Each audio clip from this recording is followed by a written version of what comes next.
এটা নবী বংশের জন্য অত্যন্ত বেদনাদায়ক। তুই আমার ছেলে জাইনাল আবদিনরে দেখে রাখিস আর আমার বিবিরে দেখে রাখিস। আপনারা জানেন উলামা একটা মুফতি আমিনী লেখেন, এই জাইনাবের কানেরটা যখন টাইনে সিরিয়ালে যায় এজিদের সৈন্য ইবনে জিয়াদ হুমরুস যখন জাইনাবকে জীবনে কেউ আজও পর্যন্ত কোনো বালক পুরুষ দেখে নাই, সেই জাইনাবের বোরকা ধরে টাইনা রাস্তায় ফেলায় দিয়া জয়নাবের পিঠের উপর দিয়া যখন ঘোড়া দাবড়ায় যায়, জয়নাব তখন মাথাটা বালুর মধ্যে ঢুকানো। জয়নাব চিল্লাই চিল্লাই কয়, মা তুমি কই গো, মা মা তুমি কই গো, তোমার আব্বা আমার দাদা কই?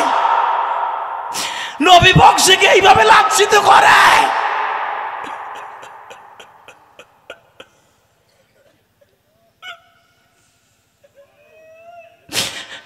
বাজানরে হুসাইনের বিবির রাস্তার উপরে বাবা ফেলায় দিল। হুসাইনের বিবির গলার থেকে বাজান 4 ভরি ওজনের হাতটা টান দিয়া যখন লয়া যায় হুরমুজ, কানের টাগুলা টাইনা টাইনা সিরা লয়া যায়। হুসাইনের বিবি চিল্লায় আর বলে, তোমরা সব নেও, আমরা আমতাজে খুলিয়া দিব, আমাদের গায়ে হাত দিও না।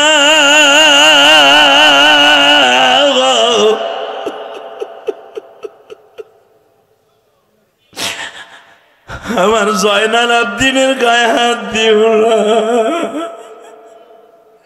বাজান জয়নাল আবদিন রে দুইটা ইউটের সাথে পাও দুইটা বাইন্দা বালুর মধ্যে দিয়ে টানতাছে যেন মরিয়া যায়। বৈকাল বেলা জয়নাল আবদিন বাবা এত জ্বর, নাক মুখ তারা ফাটায় দিছে। জয়নাল আবদিন পানির জন্য চিল্লায় আর কাঁদে আর বলে, ও আমার বাবার নানা, নবীর বংশ ধ্বংস হইল পানির কারণে। বাজান মুফতি আমিনী লাগে, যখনই এই যে জয়নাল আবদিনের কাছে পানি কেউ খাইতে দিত, জয়নাল আবদিন সহজে পানি খাইতে চাইতো না। পানির গিলাস হাতে নিয়ে শুধু কাঁদতো আর বলতো, আরে পানি, আমার বাবারে তুই খাইতে দাস নাই রে। আমি জয়নাল আবদিন যতদিন দুনিয়ায় থাকবো এই পানি সহজে ক্ষুধা ছাড়া খাবো না। বাজান প্রয়োজন ছাড়া জয়নাল আবদিন পানি খাইতে চাইতেন না।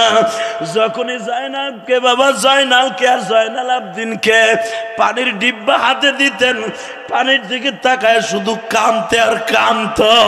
মুফতি আমিনী লেখা, জয়নাল আবদিন যেদিন মারা যাবে, জয়নালের খাদেম আসিয়া কয়, হযরত ওযুর পানি নেন। জয়নাব আর কান্দে, জয়নাল আবদিন কান্দে আর কয়, আমার আব্বার আমি 1 লোটা পানি দিতে পারি নাই। আমার আব্বা তয়াম্মুম করিয়া নামাজ পড়িয়া রণাঙ্গনে গেছে। ও আমার রাজর দুর্গাপুরদের বাইরা, এই জাইনাব যখন দেখলো আমার ভাই হুসাইনকে, তারা এইভাবে মাথাটা আলাদা করিয়া হুসাইনের কানের মধ্যে দিয়া রশি ঢুকাইয়া যখন উটের পিছনে বাইন্দা টানে, তখন জাইনাব চিল্লায় কয়, তোমাকে পাও দুইটা ধরছি। আমি জয়নাব দেখতাম আমার নানা আমারে কোলে করে নামাজ পড়তো, আমার ভাই হুসাইন রে ঘাড়ে করে নামাজ পড়তো। আমরা 2 ভাই যখন কান্নাকাটি করতাম, আমার নানা আমাকে জিব্বার মধ্যে নানার জিব্বা লাগাইয়া পানিটা নিবারণ করতো। আমি আপনাকে 2টা পাও ধরে বলছি, হুসাইনের মেয়ে রোকায়া সে যুদ্ধের মাঠে যায় নাই। জায়নাব যখন শোনে রোকায়ার কাছে, রোকায়া যখন জায়নাবের কাছে শুনে যে ভাইকে এইভাবে নির্মমভাবে হত্যা করেছে, আপনারা জানেন রোকায়া মৃত্যুর আগ পর্যন্ত কারোর সাথে কথা বলে নাই। মারহাবা বলতে পারলেন না? তাহলে ফাতেমার সন্তান কয়জন? মনে থাকবে, মনে থাকবে। হোসাইনের মৃত্যুর আগ পর্যন্ত, মোহসেনের মৃত্যুর আগ পর্যন্ত এই জায়নাব ছিল তাদের অভিভাবক। মারহাবা কোন? আমি দেখতেছি আপনাদের চোখে পানি। আমি আল্লাহকে সাক্ষী রেখে বলে গেলাম, হোসাইনের কথা শুনে যারা কাঁদছেন হুসাইনের নানারে দেখে মৃত্যুবরণ করতে পারবেন? কারণ আপনাদের জানা আছে এই 5টা সন্তানকে আমার নবী এত ভালোবাসতেন। নবীর ছোট্ট ছেলে ইব্রাহিমের যেই বয়স, হাসানের একই বয়স। আরো জোরে কন। আমার নবীর একটা ছেলে ছিল, নাম ছিল ইব্রাহিম। কি নাম? ইব্রাহিমের বয়স আর হাসানের বয়স একই। হঠাৎ করে এরা পিঠাপিঠি 3 ভাই বোন, তো একজন নানার কোলের ভিতর দিয়ে দৌড়ায়, আর একজন পিঠির উপরে বসা, আর একজন নানার ঘাড়ের উপরে পাও দুটা দিয়ে এমনি ঝুলে বয়ে রয়েছে। নানা এমনি বয়ে রয়েছে। তো যখনই কোলের মধ্যে দিয়ে বয়ে রয়েছে, এর ভিতরে ইব্রাহিম আইছে। ইব্রাহিম বাপ, তো বাপের আদর আছে না, আইয়া কোলে বইতে চায়। ইব্রাহিমরে সরাই দিয়া কয়, দেহস না আমার জান্নাতে 2টা ফুল বয়ে রয়েছে। এখানে অনেক বাজান আছেন, নাতিটারে লইয়া মসজিদে যান, মেয়ের ঘরের নাতিটারে ঘাড়ে করে মসজিদে যান। আপনি হাঁটতে পারেন না, কিন্তু ওরে কোলে নেন। কথা কন না কেন? আপনার বল নাই, নাতিটারে কোলে নেওয়ার বল আছে। এই যে ভালোবাসাটা কিন্তু আপনার থেকে না, এটা নবীর থেকে। কথা কন না কেন? নিজের জন্মের পোলারে জীবনে কোলে করে মসজিদে নেন নাই, কিন্তু এই বুড়া বয়সে নাতিটারে লই মসজিদে যান, হাটে যান, বাজারে যান, 2টা মিলাদে জেলাফি পাইলো নাতির লেগে পকেটে করে লই আহেন। এটা একমাত্র আমার নবীর থেকে আসছে। মারহাবা বলতে পারলেন না? আপনাকে মন খারাপ, এইবার কানবেন। কে কইছে আপনি জাহান্নামে যাবেন? আমি গ্যারান্টি দিলাম আপনি জান্নাতি। আর এই শাবান মাসে না কাইন্দা, চোখের পানি না ফেলাইয়া রমজান মাসে ঢুকবেন, রোজা কবুল হইব না। কারণ আমার আল্লাহ শাবান মাসটা কেন দিছে? শাবান মানে পরিষ্কার করার জিনিস, ঠিক না বেঠিক? শাবান মানে কি? গুনাহ পরিষ্কার করে রমজানে ঢুকবেন, ফ্রেশ লইয়া রমজানে ঢুকবেন, রোজা কবুল হবে। মান সামা রমাদানা ঈমানান ইহতিসাবা গুফিরা লাহু মা তাকদ্দামা মিন যানবিহি ওয়া মা তাআখারা মান কামা লাইলাতাল কদরি ঈমানান ইহতিসাবা গুফিরা লাহু মা তাকদ্দামা মিন যানবি। সবে কদরে ঢুকবি, শাবান মাসে পরিষ্কার হয়ে ঢুকবি, রমজানের প্রথম রোজাটা রাখবি, ইফতারি সামনে নিয়ে কানবি। তুই শাবান মাসে যে কানছিলি, আগের থেকে তোর কলবটা পরিষ্কার। প্রথম রোজাই তোর সাথে আমি ডিক্লেয়ার দিব, আমি আল্লাহ তোর জীবনের সব গুনাহ মাফ করে দিছি। দুনিয়াটা এইভাবে থাকবে না, ঠিক না বাজান? এই দুনিয়াটা ছাড়ার আগে শুধু একটা জিনিস মনে রাখবেন, এই দুনিয়ার সবাই আমার পর, কেউ আমার আপন না, কেউ আপন না। যদি কোন কেমনে বুঝলাম আমার আপন না? আমার বৌদি আমার বিছনাটা এখনো করে দেয়, পানের বাটা ডাগায় দেয়, এমনকি আমার বিড়ি খাওয়ার অভ্যাস আছে, ওইটাও আমার বউ পেক আগায় দেয়, মেহসা আগায় দেয়। কেটা কইছে আপন না? কোনো মোল্লা মৌলবি তো আগায় দেয় না, দেয় তো আমার একমাত্র বউ। আমার বউই তো আপন না বাবা, এই বউটাও আপন না। কথা কন না কেন? আর বাংলাদেশের সবচেয়ে বড় শত্রু হইতেছে দেখবেন যার যার বউ। আর প্রবাসী বউ তো একটাও বান্ধবী না। যদি বান্ধবী হইতো, ঘন্টার পর ঘন্টা সে এক্স বয়ফ্রেন্ডের সাথে কথা কয়, ইমুতে স্বামীর লাগে 2 মিনিট মন দিয়ে কথা কয় না। বাবা কি তাহলে বোঝা গেছে আছে রাইটই তো কই, আমরা আবার রং কই কবে? তো হাদি আনছো কি রং কথা কম লেগে নাকি? এই মুসলমানের বলা ভালো করে বুঝবেন, আপনি বললে কেউ শুনবে না, আমরা বললে শুনবে। এই জন্যই তো আমাদের আনেন, তা না হলে আমার সাথে কত বড় বড় আলেম বাম পাশে বসে আছে, ডাইন পাশে।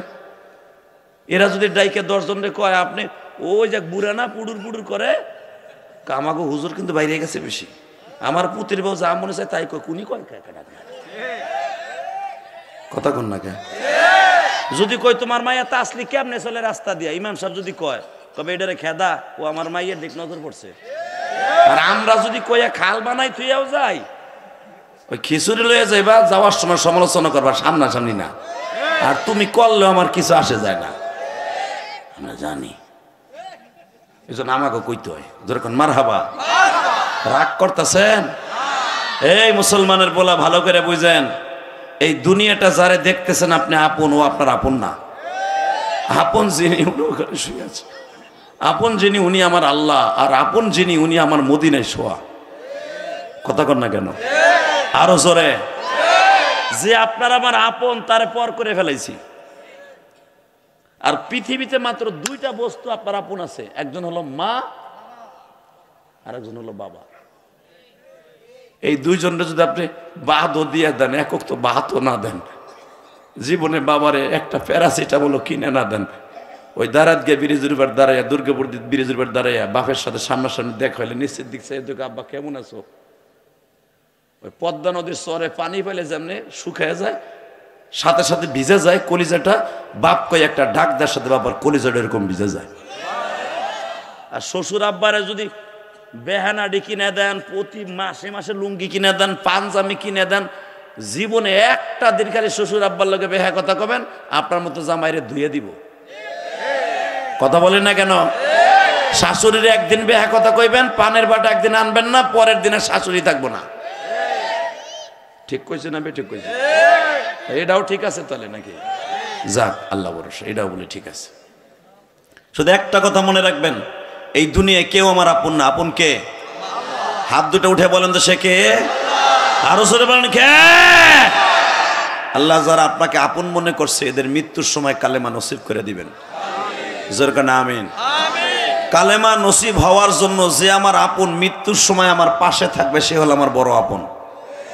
আমার নবী যেদিন বিদায় নিবে, এখন কানবেন, যেদিন আমার নবী বিদায় নিবে, ডাইনে তাকায় দেখে ফাতেমা বসা,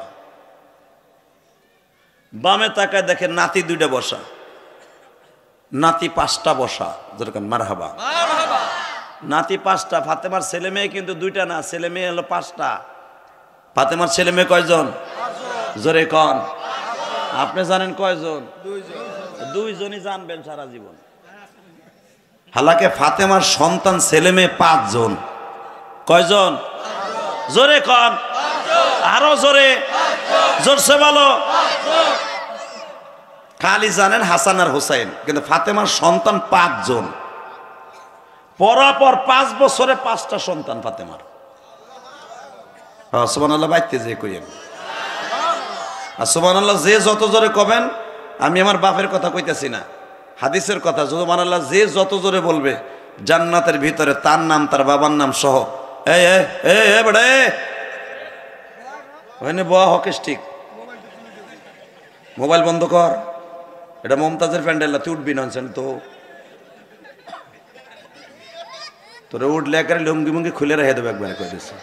তুই উঠতে চাইলি মানে তোর বাপের মতো লোক বই রয়েছে, মাঝখান থেকে ডাটা দিলি সব বাদ, ফোন বন্ধ কর, উঠবি। অবস্থা খারাপ করে এলাম আজকে একবারে, মেলা দিন পরে রাজর আইছি।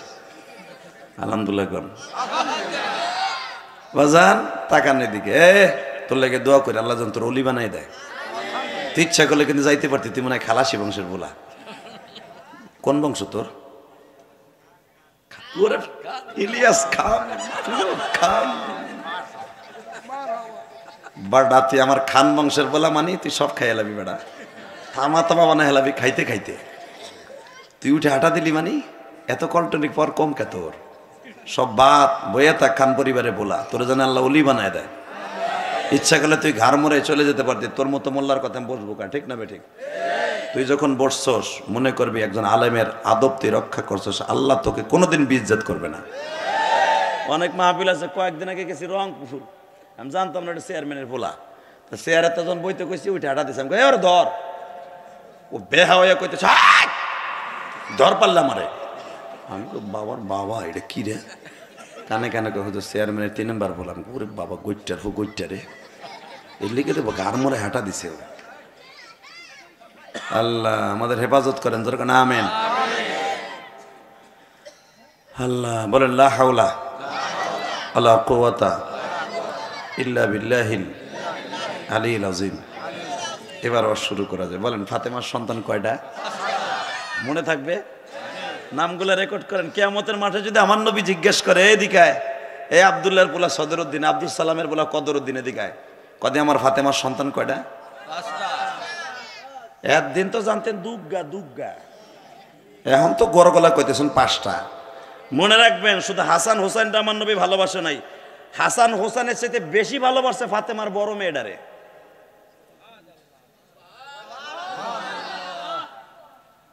মাইকেলারে ডিস্টার্ব করিস না, ব নাম কমু বয় না রে বাবা, ব ডিস্টার্ব করিস না রে। মাইকের এলাকায় কথা শুরু করছে, তোর বনা এই বেটা তুই সারা পিছনে যায়, তোর সব কটা পিছনে যায়, মাইকেল একা থাকবে না, যা বেটা ডিস্টার্ব করে, কোন জায়গার ছাতায় আছে এখানে ডিস্টার্ব। আল্লাহ হেফাজত করেন, জোরে কোন আমিন।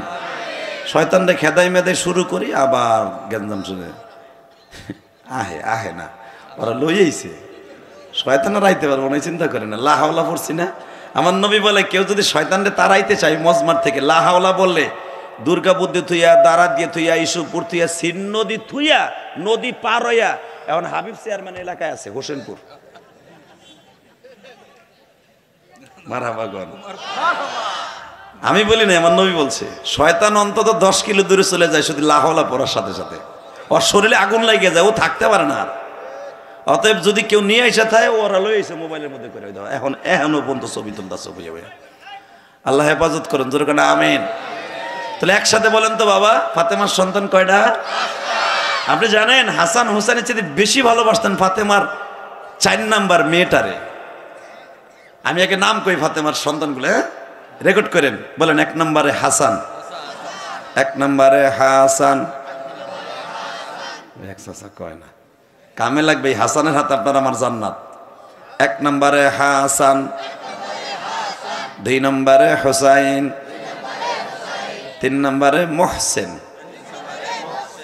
মোহসেন বলেন, কয়টা হলো ছেলে? হ্যাঁ, আপাতত 3টা পাইছেন তো, ছেলের পর্ব শেষ, এখন মেয়ে 2টা। 3 নম্বরে মোহসেন, 3টা গেল, এখন 4 নম্বরে হলো মেয়ে, বলেন 4 নম্বরে জায়নাব, 5 নম্বরে রুকায়া। ফাতেমার মেয়ে 2টা ছোট, ছেলে 3টা বড়। আপনারা জানেন না, কারবালার প্রান্তরে যখন হুসাইন সকালবেলা যুদ্ধের পোশাক পরবে, আপনারা শুনছেন সবাই বজে, তখন একমাত্র বোন ছিল জায়নাব হুসাইনের তাবুতে। বাজান রে, হুসাইন যখন বিদায় নিবে,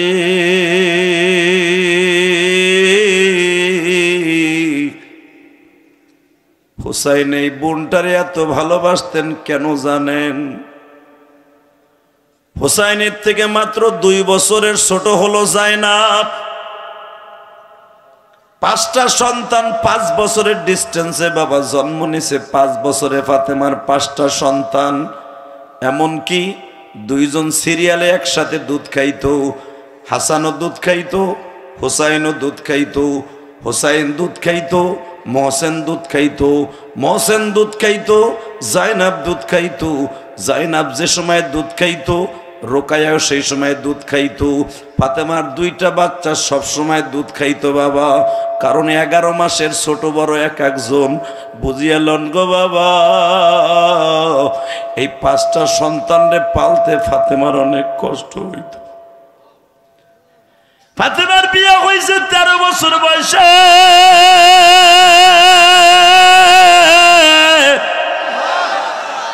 14 বছর 3 মাস বয়সে ফাতেমার প্রথম সন্তান। ফাতেমার 20 বছর পুরা হইতে হইতে 5টা সন্তান।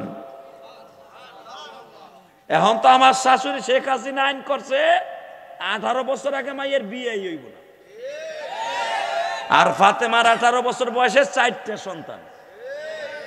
কথা কন না কে? কায়দা ঠিক লেগে করছে, কারণ 18 বছর না হইলে বিয়ে দিতে পারবে না। পুরুষ হলো 20 বছর, কিনলে করছে জানেন, ওই যে শরীফুলের থেকে শরীফা বানানোর সিস্টেম। আপনি বুঝবেন না, ওই জন্য আপনার নাতিরা বুঝে লাইছে। কি কইছেন? বুঝ গেলাইছেন? আল্লাহ আল্লাহ হেফাজত করেন, সরকার আমিন। আলিমুল আমার কথা ভাল লাগে না মিয়া? জানেন কি করা দিতাছে? আপনার তাজা পোলাডারে ঢাকা পাঠাইছেন পরনের লাইগা, সেই পোলাডারে হিজলা বানাইয়া দুর্গাপুরতি পাঠায়। জানেন আপনি? ওই জিগান আপনার নাতির কাছে, যদি কোন এটার হিজলা বানায় কেমনে পাঠায়? আগে সকালবেলা ছিল শরীফুল, বিকালবেলা কয় যে আমি আজ থেকে শরীফা, মানে আমি মাইয়া। যদি কোন এইটা আবার কেমনে পুরুষ আবার মাইয়া কেমনে, আপনাকে বোঝানো যাবে না, এটা আপনার নাতিরে জিগাবেন। পুরুষ পুরুষকে বিয়ে করতেছে ঢাকায়, পুরুষ পুরুষকে। যারা বালে গেছেন তারা বুঝে ফেলাইছেন। আর এটা নিয়ে জালেম ওলামা মুখ খুলছে, আপনারাও আন্দোলন করতেছেন। আলহামদুলিল্লাহ আন্দোলন করতে সেবি দেয়, এটা বাস্তব হবে না ইনশাল্লাহ। তবে এটা বাস্তব করার জন্য বহুত টেনশন করতেছে। আমেরিকা যেরকম পুরুষ পুরুষকে বিয়ে করা তারা জায়েজ করছে, মহিলায় মহিলা বিয়ে করা জায়েজ করছে, আমার বাংলা মায়ে হতে পারে না, এটা মাইনা নিমু না। জোরে বলেন ঠিক না বেঠা? কওমে লূত ধ্বংস হয়ে গেছে পুরুষ পুরুষকে বিবাহ করার কারণে, পুরুষ পুরুষের জিনা করার কারণে। আজ পর্যন্ত কওমে লূতকে আল্লাহ ধ্বংস করে দিয়েছে। পশ্চিমা সভ্য জাতি, বিজর্মা জাতি, ইসরায়েল চাইতেছে বাংলাদেশ ইসলামিক কান্ট্রি, এই দেশে ইসলাম আছে, এই দেশে দাওয়াত ও তাবলীগের লোক আছে, এই দেশে পীর সাহেবরা আছে, এই দেশে হক্কানি পীর আছে। এই দেশে যদি পুরুষ পুরুষকে বিয়ে করাই দিতে পারি, সংসদে আইন করে দিতে পারি, এই দেশে আল্লাহর গজব নাজেল হবে, নামাজ রোজা কবুল হবে না। দীপ্তকান্ড আওয়াজ দাও রাজুরের যুবক, একবার যদি ওরা চায় জীবন দিব, এই আইনের কপালে জুতার বাড়ি, জুতার বাড়ি। কাকে রাজি আছো? আল্লাহকে দু হাত দেখায় দাও। আল্লাহ হেফাজত করেন, যেরকম আমিন। দুনিয়া সব মেনে নিব। আমার ছেলে আর এক ছেলে বিয়ে করবে, আমার দুর্গাপুরের পোলা মানিকগঞ্জের আর এক পোলা বিয়ে করবে, এটা আমি মেনে নিতে পারি না। হচ্ছে তো তাই, রংপুরের ছেলেরা বিয়ে করতেছে ঢাকা বিক্রমপুরের ছেলে। হ্যাঁ নাউজুবিল্লাহ, বোর খেতার নিচে দিয়ে কই এখন কবা কয় এগুলা কইলেই তো হুজুরের রাজা কান না। জীবন চলে যেতে পারে, এই আইন বাস্তব হবে না। কথা বলেন না কেন? এই আইন বাস্তব হবে না। গোপনে গোপনে যা খুশি তাই করগা, দিবলকে এই কাম করতে পারবি না। বাংলাদেশের মুসলমানরা মেনে নিবে না। মেনে নিবেন চাচা? আল্লাহর তাহাজ্জুদ করে কোন আমাকে মরার পরে আল্লাহ যা করো কইরো, জীবতে থাকতে এই কাম করে না। কারণ দেখে শুনে প্রতিবাদ করতে পারবো না, আমি কবরে যে কি জবাব দেবো? এই যে আলেমুল আমাজে মাঠে নামছে এমনি না, দোয়া করেন এটা যেন কোনোদিন না হয়, ইনশাল্লাহ বলেন। তবে এক দুইটা না, অন্তত 3.5 লক্ষ পুরুষ পুরুষে বিয়ে করছে বাংলাদেশে। দেখছেন কয়েকদিন আগের খবর, 3.5 লাখ পুরুষ পুরুষে বিয়ে করছে, 4.5 লাখ মেয়েরে বিয়ে করতেছে হোস্টেলে, কলেজে। এরা অন করে ফেলেছে, কোনো পুরুষ বিয়ে করবে না তারা। কোন ধান্দায় আছেন? আমেরিকার মতো শুরু হয়েছে। আল্লাহ আমাদের হেফাজত করেন, জোরে কেন আমিন। আরো জোরে কেন আমিন। নামাজ রোজা তো সারা জীবনে শুনলেন, গোপন তথ্য শোনেন, মরার আগে এই সমস্ত দেখে মরেন না। কারণ প্রতিবাদ না করলে কবরতে পিডাই উড়াই দিব। যে বুড়া মসজিদে যায় খালি সুবহানাল্লাহ সুবহানাল্লাহ সুবহানাল্লাহ কইছিলি, এগুলো হই না, প্রতিবাদ করস নাই। মান রাআ মুনকারান ফালিয়ুগাইয়ির বিয়াদি ওয়া ইল্লাম ইস্তাতিব বিলিসানি ওয়া ইল্লাম ইস্তাতিব বিকলবি যালিকা যুআফুল ঈমান। তুইটা যে তুই দেখলি এই সমস্ত প্রতিবাদ করলি না, আমি আল্লাহ তোরে লাইক করি না, তোর জন্য জান্নাত হারাম। কথা কন না কেন? কষ্ট হইতেছে? অজ্ঞতাতে আমি কি করবো? এই মুসলমানের পোলা, হে দুর্গাপুরের যুবক, তোরা যারা স্কুল কলেজে পড়স, তোদের দুইটা পাও ধরে বলে দিয়ে যায়, এই আইন যখন তোদের সামনে আসবে, কোনো প্রস্তাব এরকম আসবে, তোদেরকে ফুসলাইয়া টাকা দিয়ে চাইবে এরকম করার জন্য, ওর সাথে সাথে মাইরা প্যাকেট করে এলাবি। যদি মুসলমানের ঘরে জন্ম নিয়ে থাকস, আল্লাহ হেফাজত করে, জোর কানা আমিন। আরো জোর কানা আমিন। এবার কল, ফাতেমার সন্তান কয়টা? মনে থাকবে? হাসান যদি কিয়ামতের আগে, কিয়ামতের মাঠে আপনার জান্নাতের ফরমে সাইন দেওয়ার আগে কয়, কত আমার প্রথম বোনটার নাম কি? কি কবেন? হুজুর আগে কইল, আপনি কইলেন না কে? নাম কি? সবাই কন, নাম কি? জয়নব। হোসাইন যখন সকালবেলা 10ই মুহররম কারবালার প্রান্তরে যাবে, যুদ্ধের পোশাক পরতেছে, সর্বপ্রথম এই বুন্ডাই পোশাক পরাই দিছে। এই জয়নব ভাইয়ের কপালে সুমা দিয়া কয়, ভাইরে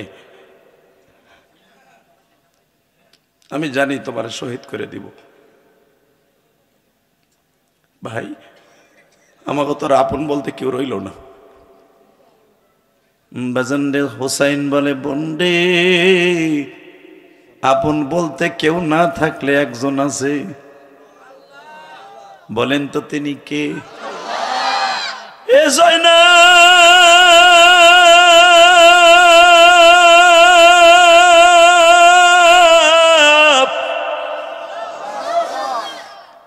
বিপদে পড়লে তুই তারে ডাক দিস রে বোন। আমি তোরে কত কোলে নিছি তোর কি মনে আছে? আমার বয়স যখন 7 বছর তখন তোর বয়স মাত্র 5 বছর। বন্দি মা তোরে থইয়া আমারে থইয়া মারা গেল। হে বোন, তোর কি মনে আছে তোর 5 বছর বয়সে মা চলে গেল, আমার তখন 7 বছর বয়সে যায় না। নানার 6 মাস পরে আমার মা আমাদের এতিম বানাই চলে গেল।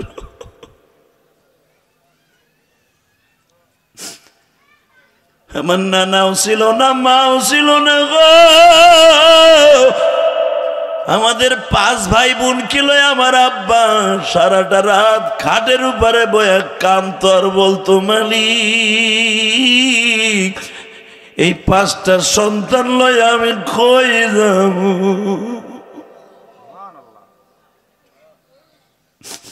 বাবা, আমি আপনাদের আরো সহজ করিয়া দেই। আমিও তো 12 বছর বয়সে মা হারাইছি। আমার ছোট ভাইটার বয়স যখন মাত্র 2.5 বছর তখন আমার মা মারা গেছে। আমার বাবাই 3টা সন্তান লইয়া কত কষ্ট করে আমাদের পালছে আমি দেখছি গো। এই যে আমার খালা ইসুপুর বাড়ি, যখনই লেখাপড়া করতাম মার তৃষ্ণায় যন্ত্রণায় যখন ছটফট করতাম, সব ছাত্র ভাইদের দেখতাম মার হাতের খাবার খায়। আমি ইলিয়াসুর রহমান জিহাদিকে আজকে আপনারা 1000 টাকা দিয়ে নিয়ে আসেন বাবা, শুধু একটা সুইংগাম কিনে খাওয়ার মতো তৌফিক আমার ছিল না। 100 গ্রাম কেরাসিন তেল কেনার মতো তৌফিক আমার ছিল না। এই যে তোমাদের বিপ্লব আজকে 1 কোটি কোটি টাকার মালিক, এই বিপ্লবের ছাত্র জীবনে বাবা এমনও একদিন গেছে ঢাকা যাওয়ার পয়সাও তার পকেটে ছিল না। হয়তো বা আমার কথাটা সত্য হতেও পারে, নাও হতে পারে। ইলিয়াসুর রহমান জিহাদি যখন প্রথম ঢাকায় যায়, ঢাকায় যাওয়ার ভাড়াটাও আমার পকেটে ছিল না বাবা। এখন ঢাকা কেরানীগঞ্জের ভিতরে আমি গুনাহগার 4 কোটি টাকা খরচ করে নিজের টাকা দিয়ে একটা মসজিদই বানাইছি। ওই যে মনির দেখেছে, জিজ্ঞেস করেন, আমি কারো কাছে বলি নাই আমার 1 বছর সিমেন্ট দেন। 4 কোটি টাকা খরচ করে শুধু একটা মসজিদই বানাইছি। আলহামদুলিল্লাহ বলেন না? এগুলো কে দিছে বাবা? আল্লাহ যদি না দিত মসজিদ বানাইতে পারতাম? বাংলাদেশে অনেক বক্তা ওয়াজ করে আমার মতো, কিন্তু ঢাকার ভিতরে নিজের অর্থায়নে নিজে জায়গা কিনা বাংলাদেশের কোন বক্তা স্বাধীনতার পরে যত বড় পীর কন আর পার কন কেউ মসজিদ করে নাই, ইল্লা আনা, আমি ছাড়া। খবর লয় দেখেন, আল্লাহর প্রশংসা করি, আলহামদুলিল্লাহ বলেন। শুধু আমার দিক তাকাবেন। জানাব রে, তুই রাগ করিস না বোন। এই ইবনে জিয়াদের গোষ্ঠী আমারে মারার লাগে ওরা উক পাইতে এই 3টা দিন আমাদের পানি বন্ধ করে দিছে। তুই শুধু একটা জিনিস মনে রাখবি, আমি যদি শহীদ হয়ে যাই, আমার রুগ্ন জয়নাল আবদিন, মাত্র 9 বছরের জয়নাল আবদিন রে তুই কোলে গড়ে নিয়ে উন্নার ভিতরে বাইন্দা মদিনে যাইস না। জয়নাল আবদিন রে নানার রওজার পাশে দাঁড় করায় বলিস, নানা গো, আহলে বায়াতের আর কেউ বাইসে নাই জয়নাল আবদিন ছাড়া, আর কেউ নাই। তুই নানার রওজার পাশে দাঁড়ায় বুঝায়া কবি, ইবনে জিয়াদের গোষ্ঠী, এদের গোষ্ঠী আমার 3 দিন পানি দেয় নাই গো নানা। এ আমার রাজুরের বাইরা এখন চোখের পানি ফেলায় কাঁদবা। যখনই বলছে জায়নাব রে, তোর ডিব্বার মধ্যে কোন জগের মধ্যে কোন মশকের মধ্যে 1 ঢোক পানি আছে নি বাজান, এখন আপনি কানবেন যদি হাউজে কাউসার আপনার জন্য নসিব করতে চান। জায়নাব বলে, বাইরে আমি দেখতাম যখন আমাদের পানির পিপাসা লাগতো নানার জিব্বাটা আমাদের গালের মধ্যে ঢুকে দিত। ও ভাই আসো, আমি তোমার গালে একটু জিব্বাটা দেই। না রে জায়নাব, তোর জিব্বা দিতে হবে না, নানার জিব্বা পৃথিবীর শ্রেষ্ঠ জিব্বা, নানার জিব্বা গালে দিলে পানি অনুভব করতে পারতাম রে বোন। শুধু একটা কথা বলবি নানার কাছে কিয়ামতের মাঠে, নানা আমার ভাইয়ের পানি যারা বন্ধ করে দিছে এদেরকে তুমি হাউজে কাউসার দিনে বানা নানা।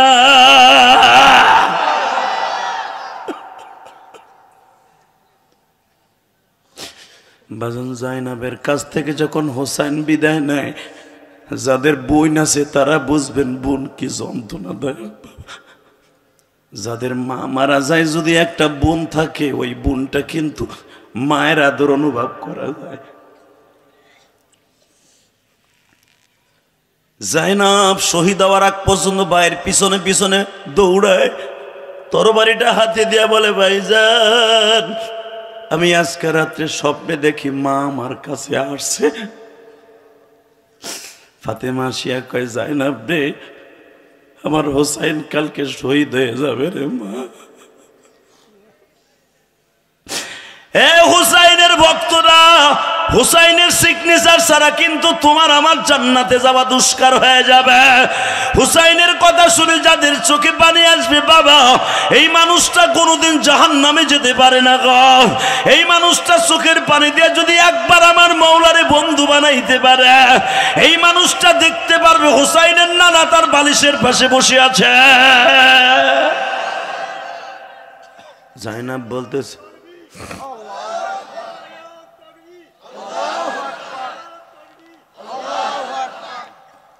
দেখেন আমার বাবার বয়সী লোক তাকবীর দেয় বুড়া। এ যুবক তুই দাঁড়ায় দাঁড়ায় দেখো, নবীর ইশক না থাকলে তাকবীর দিত না। কথা ঠিক না বেঠে? নবীর ইশক সবার অন্তরে নাই, আর নবীর ইশক ছাড়া দুনিয়ায় কেউ জান্নাতে যেতে পারবে না। I can challenge. কথা বলেন না কেন? এবার আওয়াজ দেওয়ার জন্য রেডি হ যুবক, জীবন তো চলেই যাবে। হুসাইনকে যারা এত নির্মমভাবে মেরেছে, জানি হুসাইন শহীদ হবে, হুসাইনের জন্মের পরে আল্লাহ বলেছে, কিন্তু এইভাবে তারা না মানলেও পারত। ঠিক না বে ঠিক? জোরে বলে, আরো জোরে। পানির যন্ত্রণায় হুসাইন এই জিব্বা দিয়ে বালু ছাড়তেছিলেন। মুফতি আমিনী তার কিতাবে লেখেন খুনজারা কারবালা বয়দান, মুতালা করে দেখবেন উলামা একরাম, মুফতি আমিনী লেখে আর কান্দে। যে হুসাইনকে নবী বলছে হুমা রায়হানে ফিদ দুনিয়া আল হাসান ওয়াল হুসাইন সাইয়্যিদা শাবাবি আহলিল জান্নাহ, এরা আমার নবীর দুইটা গোলাপ ফুল ছিলেন। আমার নবী নিজে ঘোড়া হইতেন, দুই ভাইয়ের পিঠে উঠাইতেন। আমার নবী এরা দুই ভাই যদি বলতো না না আকাশে চাঁদ দাও, ওগো হাতে তুলে দিত না না। আজকে সে জান্নাতের দুইটা যুবক পানির যন্ত্রণায় জিব্বা জিব্বা দিয়া বালু চাপে। বাজানরে পানির যন্ত্রণা কত ভয়ঙ্কর। যারা ৩৪ মাসে রোজা থাকতেছেন এবার বুঝবেন পানি কারে কয়। কথা কন না কেন? যুবক ভাইরা ওঠা বসা করা যাবে না, একবারে খামোশ। স্টেজে কোন আওয়াজ করা যাবে না, আমার দিক তাকায় থাকবেন শুধু। যদি হুসাইনের নানার সুপারিশ পাইতে চান হুসাইনের কথা শুনে কামতে হবে। কারণ কি জানেন? তার নানা নিজে বলেছে আল হাসান ওয়াল হুসাইনু সাইয়্যিদা শাবাবি আহলিল জান্নাহ, সমস্ত উম্মতে মুহাম্মাদির জান্নাতের সিগনেচার, জান্নাতের সভাপতি হাসান হুসাইন। কোন এমপি মন্ত্রীর টাকা দাখিল করতে পারবে না প্রধানমন্ত্রীর সিগনেচার ওই ফরমে ছাড়া, ওবায়দুল কাদেরের সিগনেচার ছাড়া। কথা কন না কে? দুইজনের সিগনেচার লাগবে যদি এমপি হতে হয়। আর তোমার আমার জান্নাতে যেতে হলে জান্নাতের ফরমে হাসান হোসেনের সিগনেচার লাগবে। কেন কানবা না? তাকাও, এখন আমি দেখবো কার চোখে পানি। হোসেন যখন রওনা দেয় মনে হচ্ছে আসমান জমিন কাঁপতেছে। আমি শুধু বুঝাইতে চাইছিলাম ফাতেমার এই মেয়েটা দেখেন ভাইয়ের কত পাগল। রণাঙ্গনে যাওয়ার আগ পর্যন্ত ভাইয়ের মাজাটা ধরা। ভাই আমি তোমার মাজাটা ধরে থাকি, তোমার যদি কেউ প্রথম কোপ দেয় ওইটা আমারে দিব।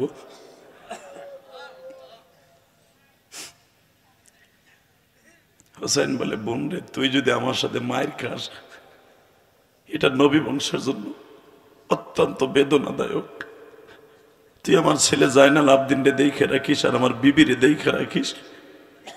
আপনারা জানেন উলামা একটা মুফতি আমিনী লেখেন, এই জায়নাবের কানেরটা যখন টাইনে সিরিয়াল হয়ে যায় এজিদের সৈন্য ইবনে জিয়াদ হুমরুস যখন জায়নাবকে জীবনে কেউ আজও পর্যন্ত কোনো বালক পুরুষ দেখে নাই, সেই জায়নাবের বোরকা ধরে টাইনা রাস্তায় ফেলায় দিয়া জয়নাবের পিঠের উপর দিয়া যখন ঘোড়া দাবড়ায় যায়, জয়নাব তখন মাথাটা বালুর মধ্যে ঢুকানো। জয়নাব চিল্লাই চিল্লাই কয়, মা তুমি কই গো, মা মা তুমি কই গো, তোমার আব্বা আমার দাদা কই? নবী বংশীকে এইভাবে লাঞ্ছিত করে।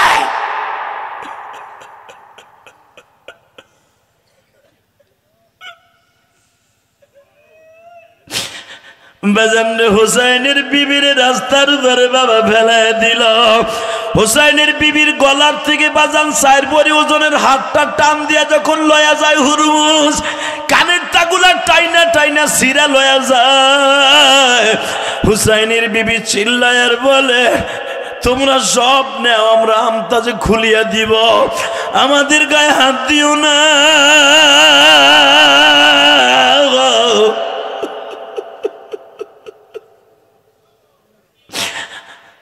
আমার জয়নাল আবদিনের গায়ে হাত দিও না।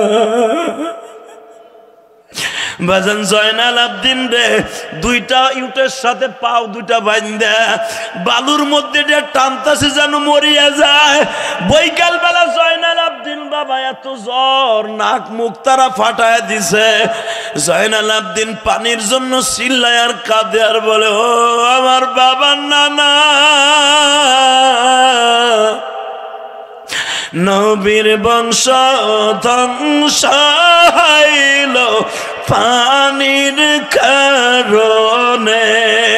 বাজান মুফতি আমিনী লেখে, যখনই এই যে জয়নাল আবদিনের কাছে পানি কেউ খাইতে দিত, জয়নাল আবদিন সহজে পানি খাইতে চাইতো না। পানির গিলাস হাতে নিয়ে শুধু কাঁদতো আর বলতো, আরে পানি, আমার বাবারে তুই খাইতে দাস নাই রে। আমি জয়নাল আবদিন যতদিন দুনিয়ায় থাকবো এই পানি সহজে ক্ষুধা ছাড়া খাবো না। বাজান প্রয়োজন ছাড়া জয়নাল আবদিন পানি খাইতে চাইতেন না। যখনই জয়নালকে বাবা জয়নালকে আর জয়নাল আবদিনকে পানির ডিব্বা হাতে দিতেন, পানির দিকে তাকায় শুধু কাঁদতে আর কাঁদতো। মুফতি আমিনী লেখা, জয়নাল আবদিন যেদিন মারা যাবে, জয়নালের খাদেম আসিয়া কয়, হযরত ওযুর পানি নেন। জয়নাল আর কান্দে, জয়নাল আবদিন কান্দে আর কয়, আমার আব্বার আমি 1 লোটা পানি দিতে পারি নাই। আমার আব্বা তয়ম্মুম করিয়া নামাজ পড়িয়া রণাঙ্গনে গেছে। ও আমার রাজর দুর্গাপুরদের বাইরা, এই জয়নাব যখন দেখলো আমার ভাই হুসাইনকে, তারা এইভাবে মাথাটা আলাদা করিয়া হুসাইনের কানের মধ্যে দিয়া রশি ঢুকাইয়া যখন উটের পিছনে বাইন্দা টানে, তখন জয়নাব চিল্লায় কয়, তোমাকে পাও দুইটা ধরছি। আমি জয়নাব দেখতাম আমার নানা আমারে কোলে করে নামাজ পড়তো, আমার ভাই হুসাইন রে ঘাড়ে করে নামাজ পড়তো। আমরা 2 ভাই যখন কান্নাকাটি করতাম, আমার নানা আমাকে জিব্বার মধ্যে নানার জিব্বা লাগাইয়া পানিটা নিবারণ করত। আমি আপনাকে 2টা পাও ধরে বলছি, হুসাইনের মেয়ে রোকায়া সে যুদ্ধের মাঠে যায় নাই। জায়নাব যখন শোনে রোকায়ার কাছে, রোকায়া যখন জায়নাবের কাছে শুনে যে ভাইকে এইভাবে নির্মমভাবে হত্যা করেছে, আপনারা জানেন রোকায়া মৃত্যুর আগ পর্যন্ত কারো সাথে কথা বলে নাই। মারহাবা বলতে পারলেন না? তাহলে ফাতেমার সন্তান কয়জন? মনে থাকবে, মনে থাকবে। হোসাইনের মৃত্যুর আগ পর্যন্ত, মোহসেনের মৃত্যুর আগ পর্যন্ত এই জায়নাব ছিল তাদের অভিভাবক। মারহাবা কোন? আমি দেখতেছি আপনাদের চোখে পানি। আমি আল্লাহকে সাক্ষী রেখে বলে গেলাম, হোসাইনের কথা শুনে যারা কাঁদছেন, হোসাইনের নানারে দেখে মৃত্যুবরণ করতে পারবেন। কারণ আপনাদের জানা আছে এই 5টা সন্তানকে আমার নবী এত ভালোবাসতেন। নবীর ছোট্ট ছেলে ইব্রাহিমের যেই বয়স, হাসানের একই বয়স। আরো জোরে কন। আমার নবীর একটা ছেলে ছিল, নাম ছিল ইব্রাহিম। কি নাম? ইব্রাহিমের বয়স আর হাসানের বয়স একই। হঠাৎ করে এরা পিঠাপিঠি 3 ভাই বোন, তো একজন নানার কোলের ভিতর দিয়ে দৌড়ায়, আর একজন পিঠির উপরে বসা, আর একজন নানার ঘাড়ের উপরে পাও দুটা দিয়ে এমনি ঝুলে বয়ে রয়েছে। নানা এমনি বয়ে রয়েছে। তো যখনই কোলের মধ্যে দিয়ে বয়ে রয়েছে, এর ভিতরে ইব্রাহিম আইছে। ইব্রাহিম বাপ, তো বাপের আদর আছে না, আইয়া কোলে বইতে চায়। ইব্রাহিমের সরাই দিয়া কয়, দেহস না আমার জান্নাতে 2টা ফুল বয়ে রয়েছে। এখানে অনেক বাজান আছেন, নাতিটারে লইয়া মসজিদে যান, মেয়ের ঘরের নাতিটারে ঘাড়ে করে মসজিদে যান। আপনি হাঁটতে পারেন না, কিন্তু ওরে কোলে নেন। কথা কন না কেন? আপনার গায়ে বল নাই, নাতিটারে কোলে নেওয়ার বল আছে। এই যে ভালোবাসাটা কিন্তু আপনার থেকে না, এটা নবীর থেকে। কথা কন না কেন? নিজের জন্মের পোলারে জীবনে কোলে করে মসজিদে নেন নাই, কিন্তু এই বুড়া বয়সে নাতিটারে লই মসজিদে যান, হাটে যান, বাজারে যান, 2টা মিলাদে জেলাফি পাইলেও নাতির লেগে পকেটে করে লই আহেন। এটা একমাত্র আমার নবীর থেকে আসছে। মারহাবা বলতে পারলেন না? আপনাকে মন খারাপ, এইবার কানবেন। কে কইছে আপনি জাহান্নামে যাবেন? আমি গ্যারান্টি দিলাম আপনি জান্নাতি। আর এই শাবান মাসে না কাইন্দা, চোখের পানি না ফেলাইয়া রমজান মাসে ঢুকবেন, রোজা কবুল হইব না। কারণ আমার আল্লাহ শাবান মাসটা কেন দিছে? শাবান মানে পরিষ্কার করার জিনিস, ঠিক না বেঠিক? শাবান মানে কি? গুনাহ পরিষ্কার করে রমজানে ঢুকবেন, ফ্রেশ লইয়া রমজানে ঢুকবেন, রোজা কবুল হবে। মান সামা রমাদানা ঈমানান ইহতিসাবা গুফিরা লাহু মা তাকদ্দামা মিন যামবিহি ওয়া মা তাআখারা মান কামা লাইলাতুল কদরি ঈমানান ইহতিসাবা গুফিরা লাহু মা তাকদ্দামা মিন যামবি। সবে কদরে ঢুকবি, শাবান মাসে পরিষ্কার হয়ে ঢুকবি, রমজানের প্রথম রোজাটা রাখবি, ইফতারি সামনে নিয়ে কানবি। তুই শাবান মাসে যে কানছিলি, আগের থেকে তোর কলবটা পরিষ্কার। প্রথম রোজাই তোর সাথে আমি ডিক্লেয়ার দিব, আমি আল্লাহ তোর জীবনের সব গুনাহ মাফ করে দিছি। শাবান মাস হলো গুনাহ মাফের মাস। তো এই মাসে কানবেন না, কানবেন কবে? রমজানে শয়তান ধরবে আটকায় ধরার কারণে মসজিদে বইয়া খালি পরে রে বাস দেবেন। কথা কন না কেন? রোজা থেকে এমন বুড়া আছে, ইফতারি মসজিদে খাওয়ায় না, ও বেশি খাওয়ার লোভে খালি মানুষের বদনাম কয়। মাগরিব আসরের নামাজ পড়ে ইফতারি এক পর্যন্ত খালি গিবাতি কয়। কথা কন না কেন? এরকম বুড়া আছে না?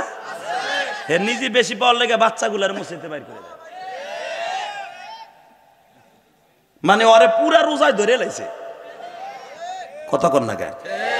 আস্তে কথা কইলে বোবা হইয়া মরবা বুড়াগুলা। এলাকায় খালি গিট্টু লাগাই রে বুড়াগুলা, বদমাশগুলা। তাহলে আপনার কথা কই নাই, আমি আমার কথা কইছি। যত এলাকায় বান্ডামি গিট্টু লাগানো, যত গ্যাঞ্জামে বুড়াগুলা লাগায়, ভালো কোনো কাজে পাবেনি না। পোলাপান ওয়াজ দেবে, কই ওয়াজ দিয়ে কি হইব? ও তাহলে আকলিমা চান বেড়ানে গান দেও, ওইটাই ভালো হইব।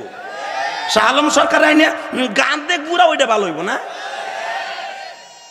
জেমস রাইনা গান শোনা, কইটা ভালো হইব? ওয়াজ দিলে খারাপ হইব। এই যে ওয়াজের ওসিলা কানতে পারলেন, কসম আল্লাহর, যারাই কানছেন যদি মনের থেকে কাইন্দা থাকেন হোসাইনের প্রেমে আর জাহান্নামের ভয়ে, হোসাইনের নানার প্রেমে, রোজার মাসে কেরো রোজা কবুল না হইলে আপনাকে কয়জনের রোজা কবুল হইব? আর জীবনে একটা রমজানের রোজা যদি কবুল হয়, আপনি জান্নাতি জান্নাতি জান্নাতি জান্নাতি। কবরের চিন্তা নাই, জান্নাতে যাওয়ার আশা আছে না? তাহলে আজ থেকে নিয়াত করেন, কোনো গীবাত শিকায়ত করবেন না। ইনশাল্লাহ বলেন, ইনশাল্লাহ বলেন। ওয়াজ তো ঠিকই করে দেবো ইনশাল্লাহ, বারবার কইবেন, সুবহানাল্লাহ কইবেন।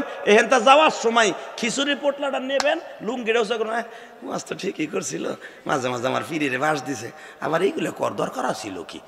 কানতেছিলাম, আমার গানের বিরুদ্ধে, আমার ফিরির বিরুদ্ধে কোয়া শুরু করছে। শুরু হয়ে গেছে আমার গীবাত। কথা কন না কে? আপনি আমার গীবাত কবেন, আমার একটা সুবিধা হইব। আপনার যত নেক আমল আছে, নামাজ, রোজা, হজ, যাকাত, সব আমার অ্যাকাউন্টে অটো আইয়া পড়বো।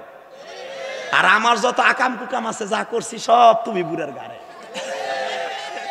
আমি তো ফেরেশ ওলি, এই যে ইমামরা কেন আগে জান্নাতে যাবে না? একমাত্র মুসল্লির কারণে আগে জান্নাতে যাবে। দেখেন না, বুড়া আসরের নামাজ পড়ছে ইমামের পিছনে, পরে ইমামটা গেছে এটা প্রাইভেট পরে হাঁটতে গেছে দুর্গাপুর ব্রিজের উপরে, বুড়া মসজিদের বারেন্দা, ওর তোর গিরায় জোর নাই, গিরার আটা মেটা তো উগাই গেছে, চেয়ারম্যান হয়েছে মসজিদে যাই চেয়ার একটা লইয়া বুড়া বসে চেয়ারে পেয়ে নামাজ পড়ে। কারণ গিরার আড়া তো নাই, আকাম কুকাম করে গিরার আড়া থাকবো কর্তিকা, কথা কর না কেন? গিরার মধ্যে আডা আছে, আডা গাম, এটা গোসাইলে গোসায়। এই যে হাতের মধ্যে 33 জায়গায় আডা আছে, 33 জায়গায়। এই যে গুসাই ছিলেন না, এই যে গুসাই ছিলেন না, লাড়ি ধরে বাইরে ছিলেন না, কলই পিটাই ছিলেন না, এটার মধ্যে আডা আছে, আডা। প্রত্যেকটা গিরার মধ্যে আঠা আছে। এই আঠাগুলো যখন হুগায়ে যাবে আর কাজ হবে না, বা তোমাকে খাইতে পারবেন না, এই গিরাটা বাস করে আর রুকুতে যাইতে পারবেন না। তখন চেয়ারম্যান হবেন মসজিদে, যে চেয়ার ভাইটা দোয়া করি কেউ যেন চেয়ারম্যান হইয়া মসজিদে, চেয়ারম্যান হইয়া মসজিদ কবরে না যান। চেয়ারম্যান হওয়ার আগেই যেন কবরে যান, জোরে কোন আমিন। চেয়ারে বসে মসজিদে কোনোদিন নামাজ হবে না, হবে না, হবে না।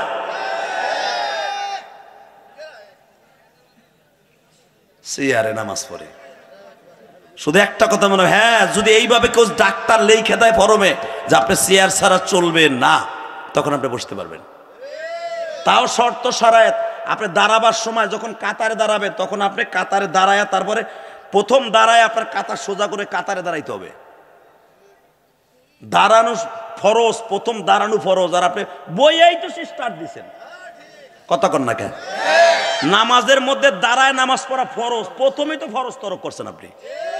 ও বাবা, সবাই দাঁড়ায় আর চেয়ারম্যান চেয়ার পাইতে আল্লাহরে কয় তুমি আমার রেডি করো না, আমি বইয়েই রয়েছি, কথা কন না কেন? এই জন্যই তো চেয়ারে হারাম। চেয়ারে বসবেন, আমি বলবো না হ্যাঁ যদি ডাক্তার লিখে দেয় যে চেয়ার ছাড়ার কাজ হবে না, তখন আপনি প্রথম কাতারে দাঁড়াবার আগে মাস্তে হলে ফতোয়া স্বামী এইভাবে আসছে, তা উসুলাতান আইছে, শর্ত সাপেক্ষে 8টা শর্ত আছে এখানে। তো দাঁড়াবেন, প্রথম কাতারে দাঁড়াইতে হবে। দাঁড়ানোর শক্তি না থাকলে আপনি বাসায় হুইয়া পরে নামাজ পড়বেন, আপনার মসজিদে যাওয়া জায়েজ নাই। আপনি মসজিদে চেয়ার পাইতে চেয়ারম্যান হবেন, এটা জায়েজ নাই বেটা। কইছে কেনা তোমার মসজিদে চেয়ার পাইতে নামাজ পড়ো? তুমি বাসায় পড়ো, হুইয়া পরে পড়ো, কাইতে পড়ো, চেয়ারে আপনি চিত হয়ে পড়ো। মসজিদে যে কাতারে নামাজ পড়তে হলে জামাতে, তোমার কাতারের মেনটেনেন্স যেগুলো আছে, ফর্মালিটি আছে, এটা অর্জন করতে হবে। সবাই দাঁড়ায় পড়বার, তুমি বইয়ে পড়বার, আল্লাহ তোমার তামুক দেবে না, আনরুটি দেবে, মরে দেবো, মুরগি দিয়ে গিরিল খাওয়াইবে না তোমার। মাসলা বানায় লয়, কথা বলেন না কেন? টাউনে অধিকাংশ সুদখোর ঘুষখোর। আপনারা আলহামদুলিল্লাহ ভালো, যে আমার বাচ্চা যারা 80 বছর বয়সে গেছে, এখন আমার বাপেরা কষ্ট হইলো আঠি দিয়ে বট দিয়ে রুকু সেজদা করে, পাউডার এইভাবে সামনের দিক দিয়ে পশ্চিম দিক দিয়ে রুকু সেজদা করে, আমি দেখছি আমার বাজানদের। আর টাউনে সাপ সুয়ার সারা জীবন খাইতে মদ গাঞ্জা আডামাডা হুগাইয়া চেয়ারম্যান হয় মসজিদে বইয়া। আমি কই ও জনমের কেন ওইগুলো কেতানের টাইম তো আমার নাই। তুই কয় টাকা জাকাত দাস বেটা? শুধু একটা কথা বলবেন, মাসলা বানানো যাবে না। 1400 বছর আগে যেভাবে মাসলা আসতো ওইভাবেই থাকবে, কথা কন না কেন? নবীর যুগে কোনোদিন হ্যাঁ হেলাতান আছে, এল হালাল লাগায় নামাজ পড়ছেন সাহাবীরা, খুঁটির সাথে পিঠ লাগায়া কাতারে পাও সোজা করে। বিশ্বনবী বলছে এই সাহাবীর পাও দুটা নাই। বদরের যুদ্ধে এক সাহাবীর পাও দুটা নাই, কেটে গেছে, সে নামাজ পড়বে কেমনে জামাতে? নবী বলতেন ওরে কাতারে একবারে নেক্সটে বসায় দাও, একটা পিছনে লাড়ি লাগাই দাও, অথবা একটা আটার বস্তা ওর পিছনে দিয়ে দাও, ও হেলান দিয়ে এইভাবে সোজা হয়ে বসবে, কাতার সোজা বসবে। কিন্তু চেয়ারে না, চেয়ার ওই জামানাও ছিল, কথা বলেন না কেন? চেয়ার নবী যুগে ছিল না? ছিল, মাইক ছিল না, কিন্তু চেয়ার ছিল। মেয়া কষ্ট হইতেছে, অজ্ঞতা তা আমি কি করব? শুধু একটা কথা বলতে হবে, এই দুনিয়া যেমন আছে এমনি থাকবে, আপনার আমি থাকবো না, কথা কন? এই পিচ ঢালাই রাস্তাটা দুর্গবর্তী থাকবে, দারাতগের রাস্তাটা থাকবে, কিয়ামত পর্যন্ত থাকবে, কিন্তু আপনার আমি থাকবো না। নেক আমল নিয়ে না গেলে আপনার বাসার কোনো সিস্টেম নাই, কারণ কবরে কেউ উজলে দেখতে পারবো না যে আমার বাপের কবরে কি হইতেছে। বাজান ইলিয়াস রহমান জিয়াদির মা 12 বছর বয়সে চলে গেছে, মার কবরের পাশ দিয়ে তো কত লক্ষবার গেলাম, দাঁড়াই দোয়াও করলাম, আজও পর্যন্ত মা তো হাতটা উঁচু করে বললো না, ইলিয়াস রে তোরে আলেম বানাইতে যে আমি মা কত কাঁদছি যায় না মাঝে, বাবা আমার কবরে এই অবস্থা, আজও পর্যন্ত তো মা কইতে পারলো না, আপনার মাও কইতে পারবো না। শুধু একটা কথা বলবেন, দুনিয়া থাকার জায়গা না বাবা, চলে যেতে হবে। কেমনে থাকবেন কবরে একটু চিন্তা করে দেখেন তো। অন্ধকারে একদিন যদি চাষি না থাকে ঘরে, তখন আপনার পোলার বাসায় ঢাকায় গেছে, আপনারা থুয়ে গেছে বুড়িটায়, বাতিটা বন্ধ করার পরে দেখেন আপনার ঘরটা কবর। ঠিক না ভাই? ঠিক। বাজানরে ছটফট করেন, বুড়ি আসে না কার, সকালবেলা টেলিফোন করে বলেন তাসলির মা তাড়াতাড়ি আসো। ও বাজান, একটা সপ্তাহ 2টা সপ্তাহ অন্ধকার ঘরে থাকতে পারেন না, যুগকে যুগ বছরকে বছর কোটি কোটি বছর কবরে কেমনে একা একা থাকবে? বাজানরা একটা জিনিস বলে দিয়ে গেলাম, গতকালকে একটা অ্যাক্সিডেন্ট আপনারা দেখছেন কিনা জানি না, মাদারীপুর শিবচর একটা অ্যাক্সিডেন্ট হয়েছে গতকালকে, দেখছো? যুবকটা বিদেশের টাকা পয়সা জমা দেওয়ার জন্য ফরিদপুর সালতা বাড়ি, ভাঙ্গা সালতা, বিদেশের টাকা জমা দেওয়ার জন্য ভিসা লইয়া ঢাকায় যাইতেছিল। ও বাবা, মোটর সাইকেল মনে হয় জোরে চালাইয়া যাইতেছিল, হয়তো জোরে চালাইতে যাইয়া আইল্যান্ডের সাথে এমন বাড়ি লাগছে, পিছনের দিকে টেরাকে এমন চাপা দিছে, মাথাটা চাউলটা ছেঁচলে যেমন হয় সেরকম হয়ে গেছে। বডির মধ্যে কিছু হয় নাই, কিন্তু মাথাটা একবারে কিচ্ছু নাই। যেই লোকটা স্পটে ছিল, আমার কান দেয়ার বলো, আমার মিরপুরে মাঝে মাঝে যায়, বলে যে দিশা বুঝুর যুবক ভাইদের কাজে লাগবে, এই কথাটা মনে রাখবেন। আমি এই চোখ দিয়ে দেখি, আমি এই 2 দিন ঘুমাইতে পারি না, ছেলেটার চোখটা সিটটা 50 হাত দূরে চলে গেছে।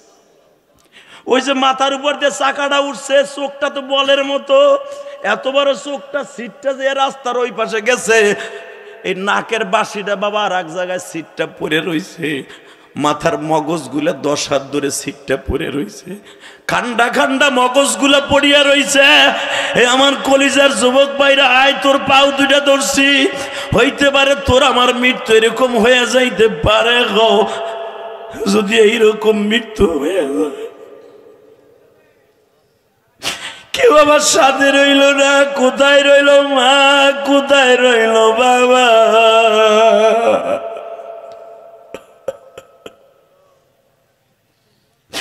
এই অল্প বয়সে যুবক, তুই যদি কবরে চলিয়া যাস, বিবাহটাও করতে পারলি না। শুনলাম ওই যুবকটা বলে বিবাহ করে নাই। আরে বাবা, আমি তোদের বলবো যুবক, কিসের বাহাদুরি দেখাস রে ভাই? সব বাদ দিয়া দে, এই শাবান মাসের থেকে তওবা কর, জীবনে একটা রোজা ছাড়িস না, জীবনে মা বাবার সাথে গাদ্দারি করিস না, জীবনে কোনোদিন মানুষের সাথে অন্যায় ভাবে কারো গায়ে হাত দিস না, কারো সম্পদ মারিয়া খাইয়া কবরে যাইস না। আমার আল্লাহ কোনোদিন কষ্ট হইতেছে, আল্লাহ আপনাদের মাফ করে দিক। আজকে আমার মন কেন জানে কইতেছে, কপাল বালা, রোজার আগেই ওয়াজটার ডেটটা পাইছেন, শুকর করেন। অন্তত যারাই আজকে কানবেন মোনাজাতে ওয়াজে, তাদের রোজা কবুল হবে। কিন্তু আমার লাগে ওয়াদা দিতে হবে, রোজার আগে, রোজায় ঢোকার আগ পর্যন্ত কোনো একটা গুনার কাজ করবেন না, 1 ওয়াক্ত নামাজ কামাই দিবেন না, রোজার জন্য পুরো প্রস্তুতি নেবেন। কোন ইনশা ইনশা ইনশা মনে থাকবে। হে বাজান, আমার আল্লাহ বলছে একমাত্র এমন একটা ইবাদত আছে, আস-সাওমুলি ওয়া আনা আজজিবি, কোন ইবাদত আমি আল্লাহর জন্য না, একমাত্র রোজাটা হলো আমার জন্য।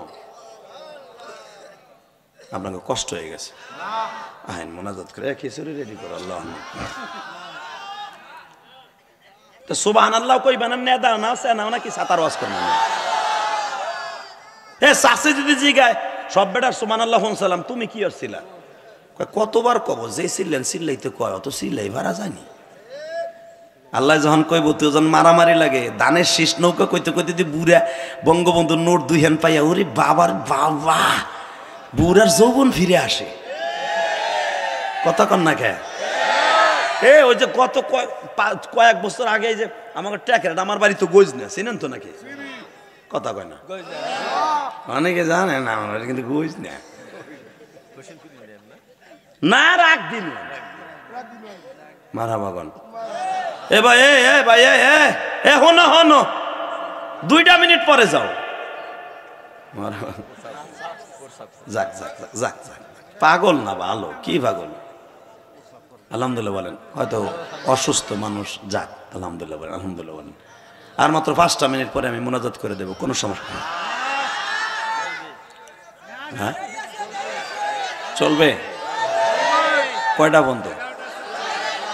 সারা রাত? সারা রাত বয়ে থাকবেন? চোখ শুয়ে কোন তো সারা রাত বয়ে থাকবেন? আরে বাবা, আমার বাজান চোখে হাত দিয়ে লাইছে, তাহলে বোঝা গেল আমার বাজানদের দোয়া আমার সাথে আছে। দেখছেন ওয়াজের কত আশেক আল্লাহ। আমার বাজান, আমি কিন্তু কইছি চোখ শুয়ে কোন তো বাজান লগে লগে চোখটা ধরে লাইছে, তো কত আশেক, ঠিক না ভাই? ঠিক। আর এই মানুষগুলোই মাপ পাবে। আর যারা দেখবেন দুনিয়া বেশি বাটপারি, সিটারি বাটপারি, বেশি চালাক যেগুলা, ওইগুলারই আল্লাহ গরম ডিম দিবে। আর যারা সহজ সরলের আগেই জান্নাতে যাবে। আলহামদুলিল্লাহ বলেন। আমার নবীর মতো সহজ সরল মানুষ পৃথিবীতে আল্লাহ কাউরে বানায় নাই। কতক্ষণ না কে দেখেন আমার নবী কত সহজ সরল। বুখারী হাদিস আছে না, নবী যখন উহুদে যায় তখন কিন্তু আল্লাহ আয়াত নাযিল করছে, ইয়া আইয়ুহান নাবিয়্যু ইয়া আইয়ুহাল্লাযীনা আমানু। আল্লাহ পাক তার নবীরে বলতেছে ইয়া আইয়ুহান নাবিয়্যু। আয়াতটা আমার মনে আসতেছে না। আয়াত এইভাবে, জাহিদুল কুফার ওয়াল মুনাফিক ওয়াকুলুদ আলাইহিম ওয়া মাওয়াহুম জাহান্নাম ওয়া বিসাল মাসির। ও নবী, মুনাফিকদের থেকে হুঁশিয়ার। আপনি যে উহুদে যাইতেছেন, উহুদে কিন্তু আপনার লগে একটা মুনাফিক আছে, রইসুল মুনাফিক আছে। আল্লাহ কয়া দিছে যাওয়ার আগে। তারপরে দেখেন আমার নবী সহজ সরল কি কয়, আল্লাহ মুনাফিক আছে, এটা তুমি ঠিক করে দাও। দেখেন কি সহজ সরল নবী, আমি এরে ঠিক করব না, আল্লাহ আমার লগে চলতে চলতে ঠিক হয়ে যাইব, আমি আর রাজি করব না। না এই আওয়াজ হয় না, না হয় না এইভাবে। এবার লাস্ট চান্স, রাখেন কই এলো আন্তাজে চিল্লা এখন। এইবার কই, হ্যাঁ রেডি রেডি। আল্লাহ আমার লগে চলতে চলতে ভালো হয়ে যাবে। আবার আল্লাহ কি নবী কি কয়, তুমি না কইছো ইয়া আইয়ুহাল্লাযীনা আমানু কুনু মা'আস সাদিকিন, ভালো লোকের সাথে চললে ভালো হয়ে যায়। আমার আল্লাহ কইতাছে ও ভালো হইব না। খাতামাল্লাহু আলা কুলুবিহিম ওয়া আলা সামিইহিম ওয়া আলা আবসারিহিম। ওর কান, ওর নাক, ওর কলব আমি বন্ধ করে দিছি। এরপরে নবী কি কয় শুনেন, কয় আল্লাহ তুমি করলে সব ভালো হয়ে যাবে। কি দয়ার নবী রে আমার। আল্লাহু আকবার বলতে পারেন না? আমার আল্লাহ ফেরেশতাকে নিয়ে হাসে। আর কি কয় জানেন? সূরা বাকারার আয়াতের তাফসীর দেখেন। আল্লাহ যখন বলে খাতামাল্লাহু আলা কুলুবিহিম ওয়া আলা সামিইহিম ওয়া আলা আবসারিহিম গিশাওয়া ওয়া লাহুম আযাবুন আযীম। আল্লাহ বইলা দিছে রে ভালো কর্ম না, ওর কান নষ্ট, কলব নষ্ট, ওরে মোহর মাইরা দিছি। ও বুড়ায় কানবো না, আর পোলায় কান্দে জাহান্নামের বয়স না, বুড়া কান্দে না, মোহর মারা। আল্লাহ কইতাছে ও ওরে মাফ করবো না। এরপরে নবী দেন কি সহজ সরল, সহজে কয় তুমি পারলে তো সবই পারো, মাফ করে দাও। কি মায়া নবী আমার। এবার কানবেন, রেডি? আল্লাহ নবী যাইতেছে 1000 সাহাবী লয়ে উহুদে যায়। আল্লাহ কয়ে দিছে 3 দিন আগে এইটা কিন্তু আপনার লগে মুনাফিকি করবো। হযরত ওমর বুঝতে পারছে, হুজুর আপনি যে গো সাজায় যাইতেছেন যুদ্ধে, ও কিন্তু পিস্টান লইব। ও দেখবেন ইলেকশনের আগে আপনি তো 1500 করে খাইছেন, 3000 কিন্তু দিয়ে গেছে তার আগের রাত্রে। ও কিন্তু মোল লইব ইলেকশনের রাত্রে। চেয়ারম্যান কয় দুহ বেটা, মোল্লা বংশের বলে আমি মোল্লা বংশ, এরা মোল্লা হবে না, টাকার কাছে বিক্রি হবে না। ঠিকই ওই বুধ ঘরের মধ্যে যে মোল লইছে। কিরে ভাই, তুমি মনে জানা আছে তুমি যে শীতে শীতে, ঠিক না? এইটা এই যুগে না, ওই যুগও ছিল চান্দু চাচা। নাহলে এই মাসলা কই পাইলাম আমরা? কতক্ষণ না কেন? টাকার কাছে সব ইমান আমল সব ঘুরে গেছে গা। কতক্ষণ না কেন? ঠিক হযরত ওমর ঠিক পাইছে যে ও মোসল লইব, ও যাইব না আমাকে লগে। নবী কয় ধর ধর আমার লগে কালকে কত হয়েছে, আমার লগে থাকবো, ডাইনে থাকবে বামে থাকবে। হ্যাঁ 300 জন আমার ডাইনে বামে থাকবো। হে ওয়াদা দিছে। ওমর কয় হুজুর এই শয়তানটা আপনি চিনেন না, ও কিন্তু আপনার হয়তো ডাল সরকে নিয়ে পালাই আইব। আমার নবী কয় ওমর রে আমি জানি হ্যাঁ আমার লগে থাকবো। আর আমার মায়ের নবী কত মায়ের নবী না, কত সহজ সরল। বাজান এবার দিলটা নরম করবেন। আপনারা জানেন মাত্র 1.5 কিলো যাইবার পরে আব্দুল্লাহ ইবনে উবাই ইবনে সুলুল রইসুল মুনাফিক, যাকে কোরআনে আল্লাহ খেতাব দিছে, এই বেঈমানটা ঠিকই ওমরের কথা ঠিকই হইল। একটা রাত যাইতে না যাইতেই 1.5 কিলো যাওয়ার পরে লাভ দিয়ে দাঁড়ায় গেছে 300 জন লইয়া। লাভ দিয়ে দাঁড়ায় কয়, বেটা মুহাম্মাদের বাড়ি কই? কয় মক্কায়। আমাগো বাড়ি কই? কয় মদিনায়। হের লগে যে জীবন দিব কে? শুনছেন কি কয়? হযরত ওমর কয়, নবী ওই দেখেন ফাটল ধরানো শুরু করছে। আমার নবী কয়, চুপ করো, আমাকে টেস্ট করতেছে। দুনিয়া মন সহজ সরল মানুষ তাই কর। আরে জান্নাতের সভাপতি তো এই মাস্টার দ্বারা বোঝা যায়, যারা সহজ সরল দুনিয়ায় পেঁয়াজ গোছ কম বুঝে এই মানুষগুলো ডাইরেক্ট জান্নাতি। এগো যদিও নামাজ রোজা একটু এদিক সেদিক হয়ে গেছে শহরলতার কারণে, ডাইরেক্ট এরা জান্নাতি। আর যেগুলা সেটার বাটপার মানুষের আঙ্গুল দিয়ে খাইছে, ওরে ঠিকই আল্লাহ গরম ডুম দিবে। আমি কই নাই, কোরআনে কইছে। চাচা রাগ করলে আছে কি চাতা হইব আমার? আমি না না আইলাম না রাজতা কি হয়েছে? মনে রাখবেন এই জমিনের মালিককে। দেখেন আমার নবী কত সহজ সরল। বাইকে যাইতেছে 300 জন লইয়া, কয়ে চল ডাল ল, কাতরা ল, সরকি ল, বল্লম ল। একজন খালি কইছে, নেতা দেহ নবী মোহাম্মদ কান্তাছে। কান্তাতে তো আমাকে হিকে আমাকে আত্মীয় নি। হের বাড়ি 500 কিলোমিটার দূরে, আমার বাড়ি মদিনায়। বেড়া বাইসে থাকলে তুই আমার ভাই, আমরা বাইসে থাকবো হেমরুগা। এবার কানবেন, কারে মরে যাইতে কয়? যার চেহারার খাতিরে তামাম পৃথিবী বানাইছে আমার আল্লাহ, যার চোখ দুইটা দিয়া কিয়ামতের মাঠে আমার আল্লাহ লাইটিং করবে, আমার নবীর হাতের আলো দিয়ে আল্লাহ জান্নাতকে উদ্বোধন করবে। আমার নবীর দাঁতের মধ্যে এমন আলো ছিল, আমার নবী হাইসে দিলে ওই পুরো ঘরটা আলো হয়ে যেত। আমার নবী হাতটা ঘুরাইলে পুরো টর্চ লাইটের মতো আলো হইতো। এই রইসুল মুনাফিক বলে ও মরে মরুগা, ও মক্কার, আমরা মদিনার।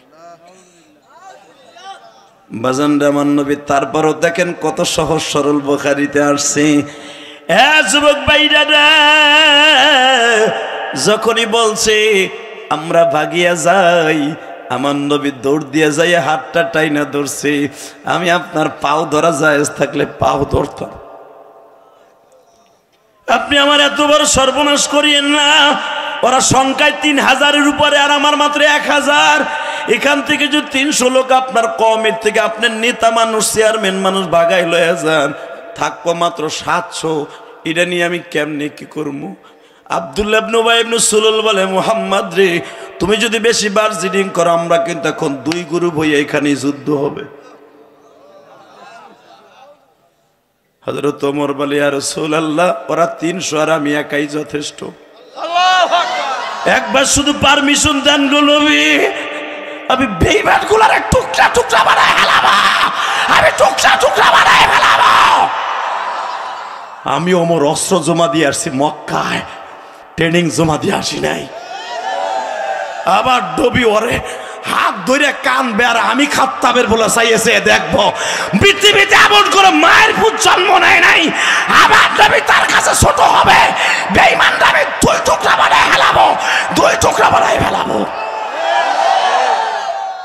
এমন আশেক রাসূল এখনো আছে না নাই? তাহলে দীপ্তকাণ্ড আওয়াজ দাও। বাংলার জমিনে এখন এমন মুনাফিক আছে, আলেম বিরোধী, আল্লাহ বিরোধী, মসজিদ বিরোধী, মাহফিল বিরোধী, নামাজ বিরোধী, আলেম বিরোধী, নবী বিরোধী। প্রত্যেকটা নাস্তিককে কুত্তার মতো কোবাবো। কাকে রাজি আছো? আল্লাহকে তো হাত দেখায় দাও।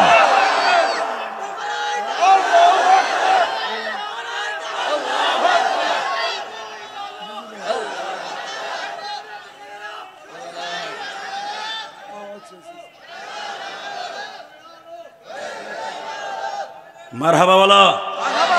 ওয়াজের মাঝখান দিয়ে কোনো তালিবে ইলম নাই, কোনো যুবক নাই। এই ওমরের মতো তাকবীর দিবি। জীবনে প্রথম তাকবীর শিক্ষা দিয়েছে হযরত ওমর। ওমর যখন তাকবীর দিত পুরা মাঠটা থরথর করে কাঁপতো।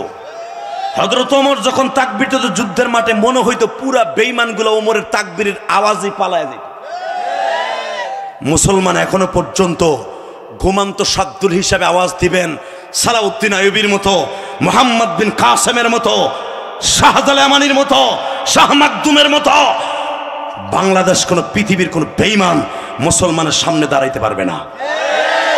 আজকে ফিলিস্তিন বেঈমানের বাচ্চারা তারা হলো 5 লাখ, আর হামাস ফিলিস্তিনি মুসলমান মাত্র 30,000।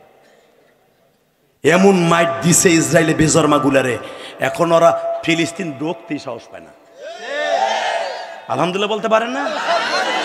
মুসলমান যখন জীবনকে পকেটে রেখে রাস্তায় নামে, রব্বে কারিম তখন তার নিজের কুদরতি হাত দিয়ে মুসলমানকে হেফাজত করে। কিন্তু সেই মুসলমান তৈরি করতে হবে। কথা বলেন না কেন? আলেম ওলামা রাস্তায় নামে নবীর বিদ্বেষী গুলা আন্দোলনে, আর বুড়া গুলো হানবে তসবি টিপে। কষ্ট হইতেছে? আর 5 মিনিট। আরে বাবা আমি অসুস্থ, আমি তো আপনারই বলা চলবে, আপনি তো চলাইলে চলবে, আপনি চুপচাপ করে বাগুন বেচার মতো বইয়া রয়েছেন। চলা তো আমি কোবাইতেছে, আপনি কি বুঝবেন আমার ধরো? ওয়াজ করা চলা কোবানো সেতে বেশি কষ্ট চাচা। কথা কন না কে? কারণ জীবনে এমন কোন কাজ নাই ইলিয়াস রহমান জিহাদি যায় না। আমি তো গরিবের ঘরে জন্ম, আমি তো কোটিপতির ঘরে জন্ম না। হাল চড়ছি, মই আইছি, ধান চাপড়াইছি, খেত নিরাইছি, এ বেড়া হাত চাপড়াইতে হামুকে কাইটা ওই সিজনে ভাতই খাইতে পারি নাই। আমি তো সেই ফ্যামিলির পোলা, আমি তো সব বুঝি। ওই জিন্দিগির চাইতে বেশি কষ্ট ওয়াজ করা, ধান চাপড়ানোর চাইতে, ধান লাগানোর চাইতে, চলা কোবানোর চাইতে বেশি কষ্ট ওয়াজ করা। কি মনে করেন আপনি 2 ঘন্টা 2.5 ঘন্টা একটা বিষয়ের পরে কথা বলে মানুষগুলোর 2 ঘন্টা 2.5 ঘন্টা আল্লাহর হুকুমে বসাই রাখা কতটুকু এনার্জি খরচ হয়? আপনি তো ভালো না, খানকি মাইরে আইছে, 3 পদের গোশ খাওয়াইছে, বাবা কি রে আবার কষ্ট। তাবলীগ করেন যারা, 6টা উসুল কইতে যে চাচার জিভের পানি হুগাই যায়, খালি খাড়াই একটুই লাম দেবেন ইনশাল্লাহ। বাকি নমাজের পরে ইমান আমলের আর নাই। লোকমা খাইছে 3টা। কথা কন না কে?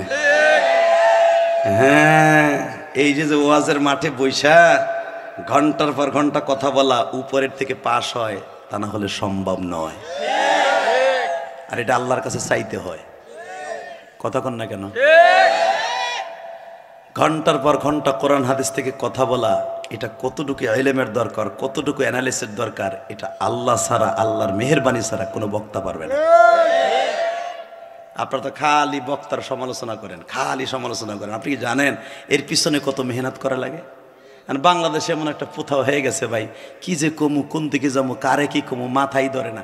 1 হুজুর 1 হুজুরে গুতাগুতি শুরু হয়ে গেছে। ফেসবুকে ঢুকতে পারি না, হুজুর গুতাগুতির জ্বালায়।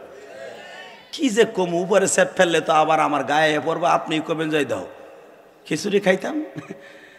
তাড়াতাড়ি শেষ করলে বেটা আবার কোন দিক গেল। শুধু দোয়া করেন আল্লাহ যেন সবাইকে হেদায়েত নসিব করে। জোরে কানা আমিন, আরো জোরে কানা আমিন। কষ্ট হইতেছে না? আর টেনশন করতে হবে না, আর মাত্র 5টা মিনিট বহেন, সব ঠিক আছে। হ্যাঁ বেটা রাখ, ঠিক আছে, ঠিক আছে, ঠিক আছে, ঠিক আছে, ঠিক আছে, চলবো, ঠাও ইনশাল্লাহ। বলেন এ আমার নবী যে ছোট হইতেছে আব্দুল্লাহ ইবনে উবাই ইবনে সুলুলের কাছে আল্লাহ সহ্য হইতেছে না। দেন আমার নবী কত সহজ সরল। এখন যারা সহজ সরল আছেন, আপনারা কেমনে জান্নাতে যাবেন? মেরে তাই দেখেন, কেরাত করে যাবেন গা। ওই যে ছোট্ট কালে রাস্তার উপরে পানি দিয়া হেসুর খাইতাম না, খান নাই ব্রিজের করে? আরে কয় আরে হ্যাঁ, ওই যে রাস্তায় পানি দিলে শুরু হয়ে যেত, খালি এমনি বইতাম পেরা। যারা সহজ সরল পেরাত করে জান্নাতে যে পড়ে যাবেন। ওই পেরাত আল্লাহ শিখাইছে জান্নাতে পেরাত করে যাওয়ার লাগে। ওই যে হলেন 30,000 বছরে পলসুরাত 1 সেকেন্ডে পার হয়ে যাবেন। কেমনে পারাবেন? ওই যে পেরা। এটা তো আমার বাপের কথা না, ডাইরেক্ট কোরআন শরীফের কথা। মোমেন 30,000 বছরের রাস্তা 1 সেকেন্ডে পেরাত করে যাবে। ওই যে হেসুর দিছিল, সহজ সরল, পেঁচ গোছ বোঝেন নাই, পেরাত করে জান্নাতে যাবেন। আজকে যারা বইছেন তারাও পেরাত করে জান্নাতে যাবেন, কিন্তু নিয়ত করতে হবে ভিতরটা পরিষ্কার করে লইতে হবে আজকে ইনশাল্লাহ। বলেন কেন পরিষ্কার করবেন? আমি উসুল শিখাই দেই। বড় ভাই ছিল, ছোট ভাই ছিল, বড় ভাই তার জানাজা গেছে।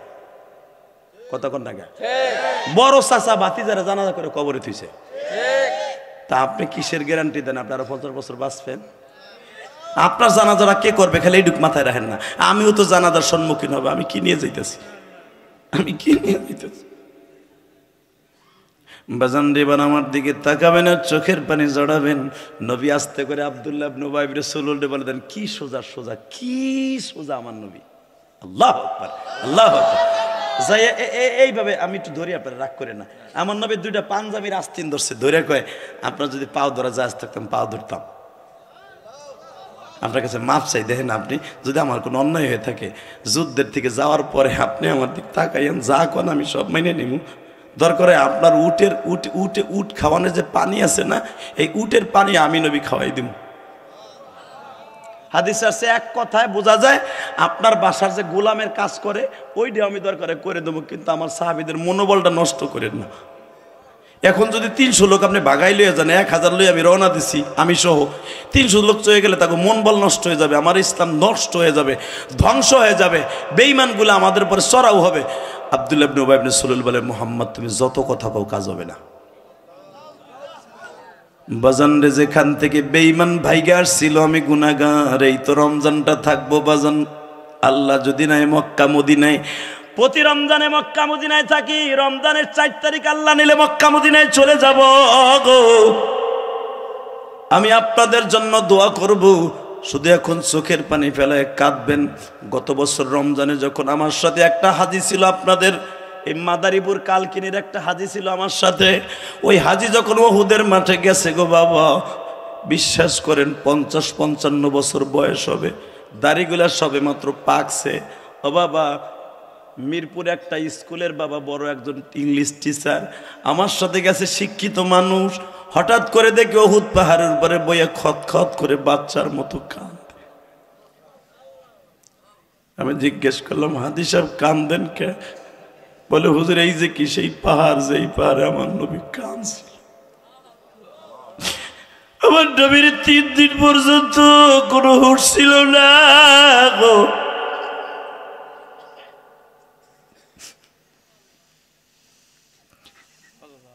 আবার নবীর মাথার মাঝখান দিয়ে লোহার রড ঢুকাই হ্যান দিয়ে বের হয়ে গেছিল। আবার নবী মৃত্যুর আগ পর্যন্ত কোনদিন গোশত চাবাইয়া খাইতে পারে না। ইবনে কুবাই আমার নবীর মুখের বারে এমন জোরে বল্লম দিয়ে কাতরা দিয়ে আঘাত করছে, যেটা কইলে বুঝবেন। ডাল সরকির আর একটা লম্বা লম্বা কাতরা থাকে বাবা, পিতল দিয়ে বানাইতো, বিষাক্ত সোয়া দিল ওই জায়গায় পছন্দ তো। ওই 1.5 হাত লম্বা একটা বল্লম দিয়ে আমার নবীর এমন জোরে আঘাত করছে, নবী গালটা সরানোর কারণে চট করে 2টা দাঁত ভেঙে গেছে। নবীর দাঁত 2টার হাতে নিয়ে কয়, ও বালি, তোমার বন্ধুর দাঁত ভেঙে দিছে।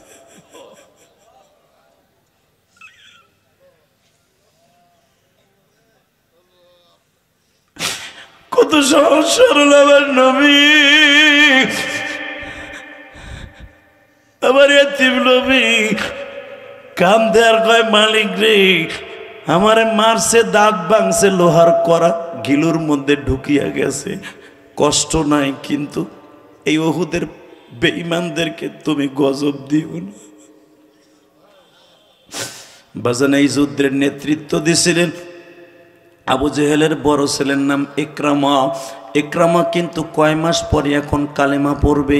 অবাজান, এই যুদ্ধের নেতৃত্ব দিয়েছিল আবু সুফিয়ানের ছেলে খালিদ বিন ওলীদ।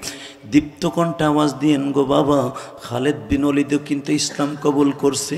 কিন্তু খালিদ বিন ওলীদকে যখনই উহুদের পরে যখন কালেমা পড়ছে, অনেক সাহাবীরা এইভাবে পাকড়াও করে ধরতো, তোর নেতৃত্বে আমার নবীর দাঁত 2টা ভাঙছে, তুই চাইয়া দেখ আমার নবী গোস্ত সবাই খাইতে পারে না, তোর কি শরম লাগে না? হ্যাঁ, তুই জানোয়ার ছিলি কেন? তোর নেতৃত্বে নবীর দাঁত ভাঙছে, চাইয়া দেখ আমার নবী গোস্ত সবাই খাইতে পারে না। তখন খালিদ বিন ওলীদ কাঁদতো আর বলতো, বাইরে তখন আমি ছিলাম জানোয়ার, কালেমা পড়ে হইছে আনোয়ার, আমারে লজ্জা দিস না, আমারে লজ্জা দিলে আমি আত্মহত্যা করবা। তোরা কি ভাবস নবী যখন নামাজের মধ্যে খুতবা দেয় জুমার নামাজে, যখন দেখি আমার নবীর দাঁত ভাঙা, তখন আমি খালিদের অনেক খারাপ লাগে। আমি অলিদের খালিদ বিন ওয়ালিদের খুব খারাপ লাগে। ভালো করে শোন রে,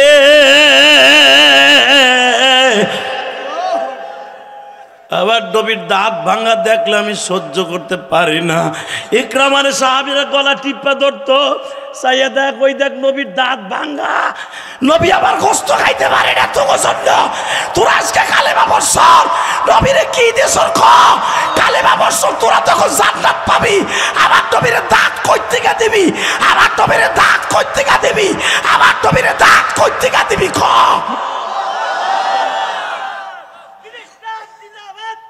মান ক্বালা লা ইলাহা ইল্লাল্লাহ ফাদাখালাল জান্নাহ, নবী বলছে যারা কালেমা পড়ছে জান্নাতে যাবে। তোরা তো জান্নাতে যাবি, আমার নবীর দাঁত দে, দাঁত দে, দাঁত দে। দেখ নবী মাথার যন্ত্রণায় মাথা উঠাইতে পারে না, নবী ইমামতি করতে গেলে ঘুরে পড়ে যায়, ওই যে গিলুর মধ্যে যে রড ঢুকে গেছিল। দেখ আমার নবী বসে রয়েছে, তোকে কারণে আমার নবী 3 দিন কোনোদিন উঠছিল না। তখন খালিদ বিন ওলীদ আর ইকরামা কানতো আর চিল্লাইতো, মসজিদে নববীতে গইরেই তো সহ্য করতে পারতো না অপমান। তখন আমার নবী একদিন দেখলেন এরা দুজনে স্ট্রোক করবে কষ্টে, নবী একদিন ডাক দিয়ে বললেন, ওরা যখন আমারে মারছে, খালিদ বিন ওলীদ প্রতিশোধ নিছে তার নানার, আর ইকরামা প্রতিশোধ নিছে তার বাবা আবু জেহেলের। অতএব তারা ছিল তখন জানোয়ার, তাদের আর কেউ কষ্ট দিবা না, কারণ রাদিয়াল্লাহু আনহুম ওয়া রাদু আন যালিকা লিমান খাশিয়া রাব্বা।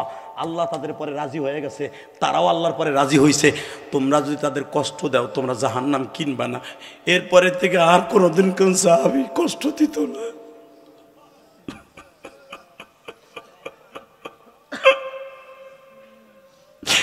বাজারে এখন কানবেন আর চিল্লাবেন। রমজান মাসে একটা যুদ্ধ সংগঠিত হয়েছিল, যুদ্ধটার নাম হলো তাবুকের যুদ্ধ। কথা কন না কেন? রমজান মাসে আর একটা যুদ্ধ সংগঠিত হয়েছিল, যুদ্ধটার নাম হলো বদরের যুদ্ধ। এই দুইটা যুদ্ধে রমজান মাসে প্রতিষ্ঠিত হয়েছে। তাবুকের যুদ্ধে যখন নবী যায় বাজান, তখন মুসলমান ছিল কাফেরদের চাইতে 10 গুণ। কিন্তু আমার নবী যখন যুদ্ধের মাঠে বাবা নেতৃত্ব দিচ্ছে, নবীর এই ভাঙা দাঁত দুইটা বাইরে গেছে। খালিদ বিন ওলীদ নবীর পিছনে যাইয়া দাঁড়ায় দাঁড়ায় কান্দে। নবী বলে, কান্দোস কে? নবী, আমি সহ্য করতে পারতেছি না যে আপনার দাঁত দুইটা নাই। নবী আবার ইফতারি করতে বসলে খেজুরের আঠি যদি ওই ভাঙা দাঁতের নিচে পড়ে যাইতো, নবী লাফ দিয়ে উঠতো ব্যথায়। মা আয়েশা সিদ্দিকা বলেন, যখন ছাগলের গোশত আমি পাকায় দিতাম, নবী আমার ছাগলের গোশতটা ওই ভাঙা দাঁতের নিচে পড়লেই লাফ দিয়ে উঠতো। আমি বলতাম, নবী আপনি এত কষ্ট পাচ্ছেন কে? আয়েশা রে, তায়েফের মাঠের ভাঙা দাঁত দুইটা আমারে কষ্ট দেয় রে আয়েশা। আল্লাহ তোমার নবীর কথা শুনে যারা কাঁদছে, এই মানুষগুলার কোনোদিন জাহান্নামের আগুনে জ্বালাবা না। সহস্রের নবীর সাথে এদেরকেও তুমি জান্নাতুল ফেরদাউস নসিব করবা। নবীর সাথে জান্নাতে যাওয়ার নিয়ত আছে না নাই? কাকা নিয়ত আছে? দেখ আল্লাহকে হাত তুলে দেখাও। আল্লাহ তুমি কবুল কর নবীর পাগল রে, রোজ হাসরে উঠাইবা নবীর সঙ্গেতে। আল্লাহ তুমি কবুল করো। নবীর সাথে জান্নাত যাওয়ার নিয়ত আছে? কয়েকটা কাজ করতে হবে। 1 নাম্বার, 5 ওয়াক্ত নামাজ পড়তে হবে। উঠান হাত, উঠান উঠান উঠান উঠান, নামান হাত। 2 নম্বরে কাজ করতে হবে, রমজান মাস সামনে একটা রোজা ছেড়ে দেবেন না। উঠান উঠান উঠান উঠান উঠান, নামান হাত। ওয়াদা দেন 30টা তারাবি পড়বেন, একদিনও ছেড়ে দিবেন না। নামান হাত। 3 নম্বর একটা কাজ করবি যুবক, যদি তো রোজা নামাজ কবুল করাইতে চাস, মা বাবার খেদমত করবি। ইনশা ইনশা মা বাবার খেদমত করবি না? তোর এই বন্ধু ইলিয়াসুর রহমান জেহাদি আমার মাদ্রাসায় বাবা 200-র উপরে ছাত্র, ওই মনির দেখে আইছে। রমজান মাসে বাবা পুরা রমজানে প্রতিদিন 60 জন 65 জন ছেলে আমার মাদ্রাসা আমার রক্ত পানি করা মাদ্রাসা, আমি কারো কাছ থেকে একটা টাকা নিয়ে মাদ্রাসা করি নাই। 5 কোটি টাকার উপরে মাদ্রাসা খরচ করছি, 4 কোটি টাকার উপরে আল্লাহর হুকুমে মসজিদ বানাইছি। আজকাও মসজিদের বিল দিয়া তারপর আপনার গোয়া যাইছি, বাহিরের ওয়ালে টাইলস লাগাইতেছি, 3 লক্ষ টাকার টাইলস কিনে দিয়ে আপনাকে এই ওয়াজে রওনা দিছি। আলহামদুলিল্লাহ বলেন না? কাউরে কই নাই যে আপনি আমার 1 বস্তা সিমেন্ট দেন, তবে আমার বাজানরা প্রতিদিন হাজার হাজার টাকা আমার মায়ের মসজিদে দেয়। যুবকরে, কেন এই মসজিদটা বানাইছে আমি আজকে তোরে বলে যাই, তুই আমার এলাকার ছেলে, আমি জান্নাতে গেলে তুই আমার সাথে যাবি, আর তুই গেলে আমার নিয়ে যাবে। যুবক বাজান, আপনি গেলে আমার নিয়ে যাবেন, আর আমি গেলে আপনার লয়ে যাব, কারণ আমি তো আপনার বুড়িয়াত্তর ফরিদপুরের ছেলে, আমার বাড়ি গোপালগঞ্জ, মুর্শিদপুর, আপনার বাড়ি রাজর। কথা কন না কেন? আমরা তো একই জায়গার সন্তান, জান্নাতে গেলে তো একসাথে যেতে হবে। ওই যে আপনাকে ওবায়দুল্লাহ সাহেব, উনি জান্নাতে গেলে নিয়ে যেতে হবে, কোনো টেনশন নাই। আপনাকে সন্তান যারা জায়গা আর আলেম বানাইছেন, আপনাকে জান্নাতের কোনো টেনশন নাই, কিন্তু প্রাণ দিয়ে আমাদের জন্য দোয়া করতে হবে। খালি আমাকে বাস দিবেন আর বদনাম করবেন, তোরে গোড়ার ডিমও ভাবেন না। আপনার এলাকার যত মাদ্রাসায় যে এই যে বাইজিদ সাহেব আছে, অমুক সাহেব আছে, এদেরকে প্রতিষ্ঠিত করার জন্য জান পরান দিয়ে চেষ্টা করবেন, দুনিয়াতে চাইলে যাবেন গাই।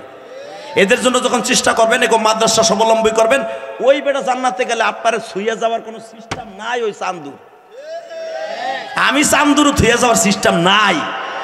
এমন তো না যে আপনিও বাইসে থাকতে পারবেন 400-500 বছর, আমার বাপও 400-500 বছর বাঁচতে থাকতে পারবে না, আপনিও পারবেন না, আমিও পারবো না। মরণ তো লাগবেই, মরার পরে যেটা কাজে লাগবে ওইটা একটু মাঝে মাঝে কইরেন। কথা ঠিক না বেঠিক? আমি যখন রুমের মধ্যে ছিলাম, আমি এক মার কথা না বলে পারছি না। ওই দাঁড়াত গিয়া বাড়ি, সে বলে আজ থেকে 15 বছর আগে আমার ওয়াজ শুনছিল দাঁড়াত গিয়া।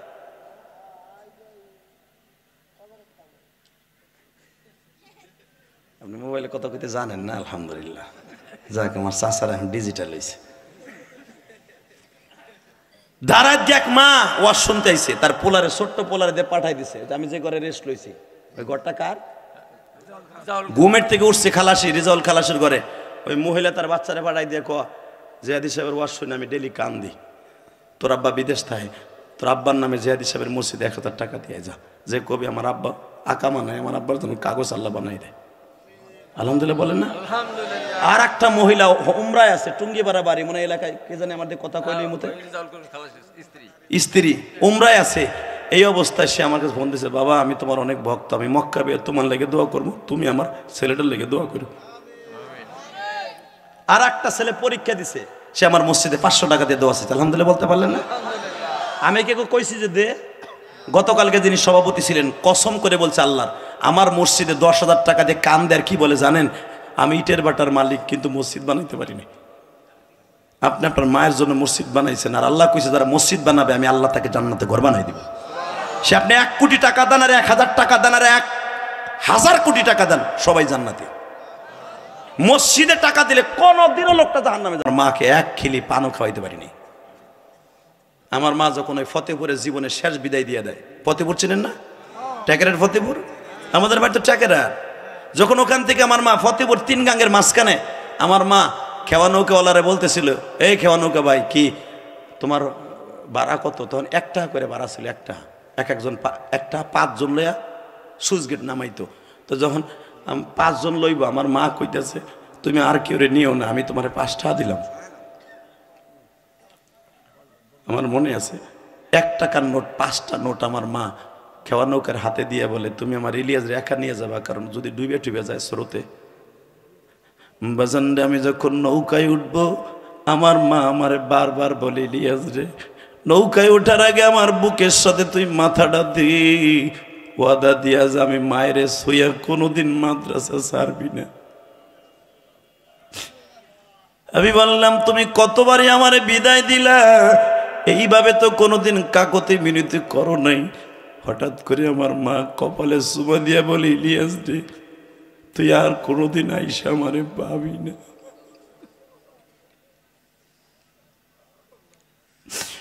উমা তুমি কবরে কেমন আছো জানি না রে মা, তোমার ইলিয়াস প্রতিটা রাত্রে লক্ষ লক্ষ মানুষ লয়া, হাজার হাজার মানুষ লয়া কাঁদে গো মা। আমার মায়ের কথা শুনে কত মা মহিলা প্যান্ডেলে কাঁদে, একটা মায়ের একটা বাবার চোখের পানি কবুল হইলে আমার মা জানি তুমি ভালো থাকবা।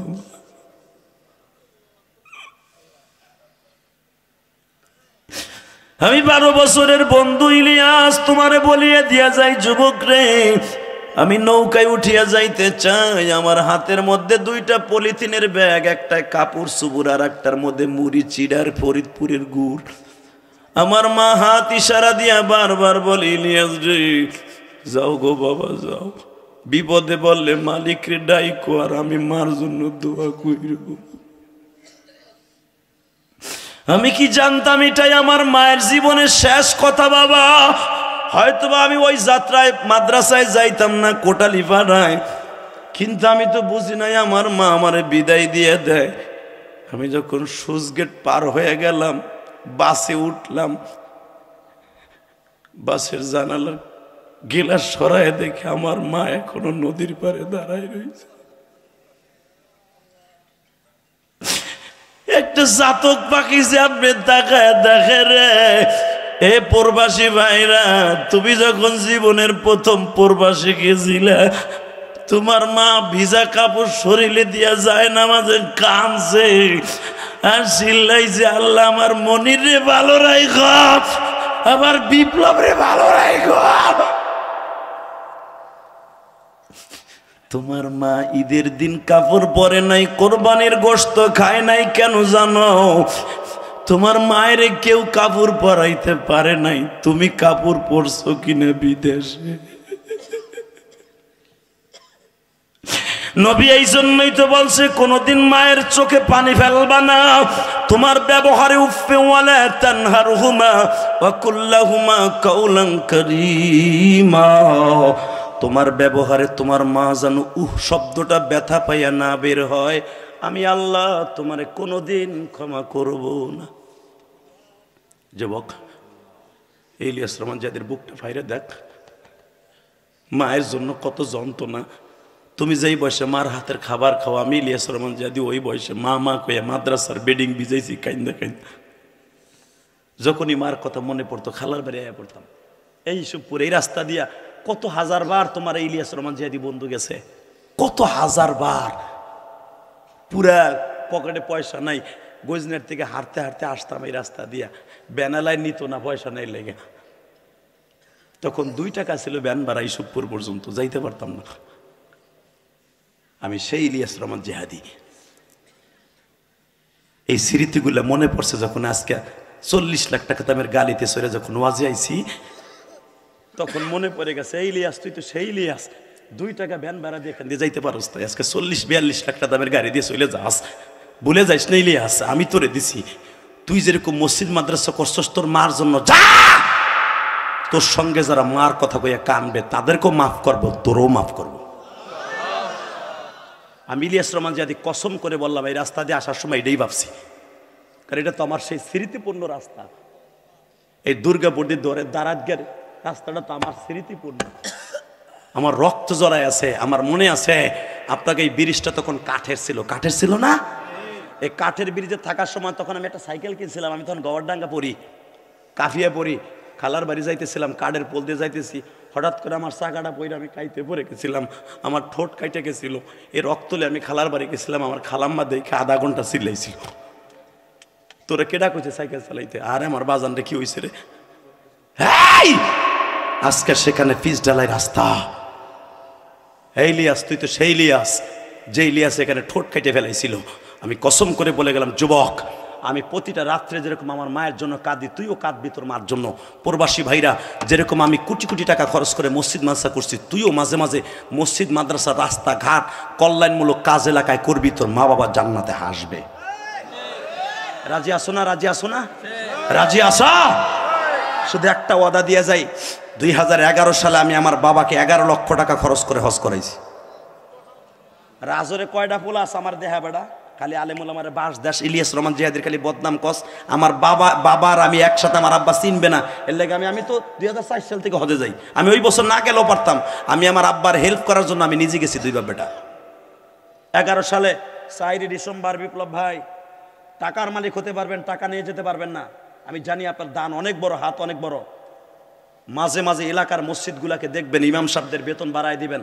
আপনার যেই গ্রুপ আল্লাহ হাস্তাবাদ দিচ্ছে, আমি তো জানি, কারণ আমার বাড়ি হাস্তাবাদে 6টা, আলহামদুলিল্লাহ বলেন।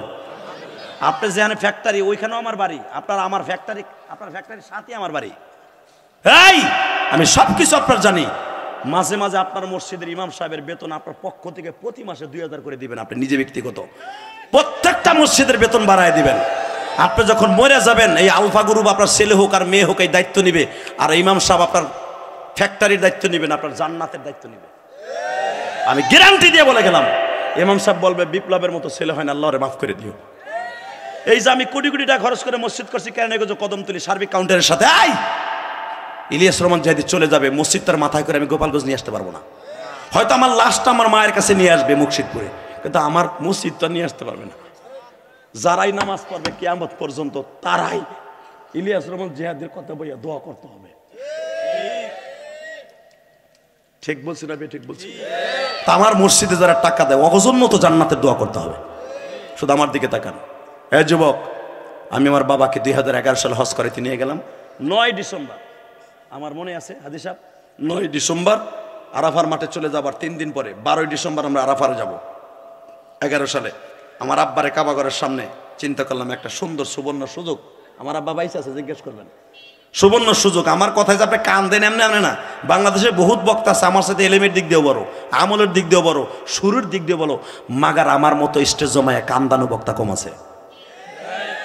কারণ কি জানেন, এটার পিছনে আমার ক্রেডিট না, এটা আমার এলেমের বাহাদুর না, আমার বাবার দোয়া, আমার মার দোয়া, আর আমার ওস্তাদের দোয়া। আমি জীবনে কোনদিন ওস্তাদের সাথে বেয়াদবি করি নাই। আমি খুব দুষ্টু ছিলাম, কোনোদিন ওস্তাদের সাথে বেয়াদবি করি নাই। যারাই ওস্তাদের সাথে বেয়াদবি করবে ওরাই ধ্বংস হয়ে যাবে। কষ্ট হইতেছে? 2টা মিনিট বাড়াই দেই, শুধু আমার দিকে তাকান। 2 ঘন্টার উপর আলোচনা, আমার দিকে তাকান। এই ঠিক ডিসেম্বরে 9 তারিখ আমার আব্বারে কাবাঘরের সামনে স্বর্ণের ওই 162 কেজি স্বর্ণের দরজার সামনে দাঁড় করাইলাম। মুসাল্লাই নবী যেটাকে বলা হয়। 7 খান পাথর আছে ওয়ালের সাথে, ঘোড়ার ডিম হস্ত করেছে, কিছুই তো ছিল না মক্কা মদিনার। 7টা পাথর আছে। জিব্রাইল যেখানে দাঁড়ায় আমার নবীকে 5 ওয়াক্ত নামাজের ইমামতি হয়ে গেছে। এই জায়গাটার নাম হলো মুসাল্লাই নবী। এখনো পর্যন্ত এখানে ইমাম সাহেবরা নামাজ ইমামতি করে মক্কায়, এইখানে দাঁড়াই যায় নামাজ বিছায়। ওই 7 খান পাথর সামনে থাকে যায় নামাজের সামনে ইমামদের। তো আমি তো ওই জায়গাটা চিনি। 2004 সালে তো আমি যাই, তখন 11 সাল, আরো তো 3-4 বার যাওয়া হয়েছে। আল্লাহ পাক এই পর্যন্ত আমার 17 বার নিছে। আমি কোনো ট্রাভেলসের মালিক না, আমি কারোর সাথে নিয়েও যাই না। আল্লাহ ভাল না লাগলেই মার কথা বেশি বেশি মনে বলে মক্কায় যে কান্দি। তো যখনই ওখানে দাঁড়াইছে, আমার আব্বারে চিন্তা করছে একটা সুবর্ণ সুযোগ। ইশারের নামাজটা পড়েই ওইখানে খাড়া করাইলাম। খাড়া করে বুকের মধ্যে চাপিয়ে ধরে করলাম, আমি 2টা জিনিস চাই আপনার কাছে। কি? 1 নাম্বার, আমার মায়ের মাফ করে দেন।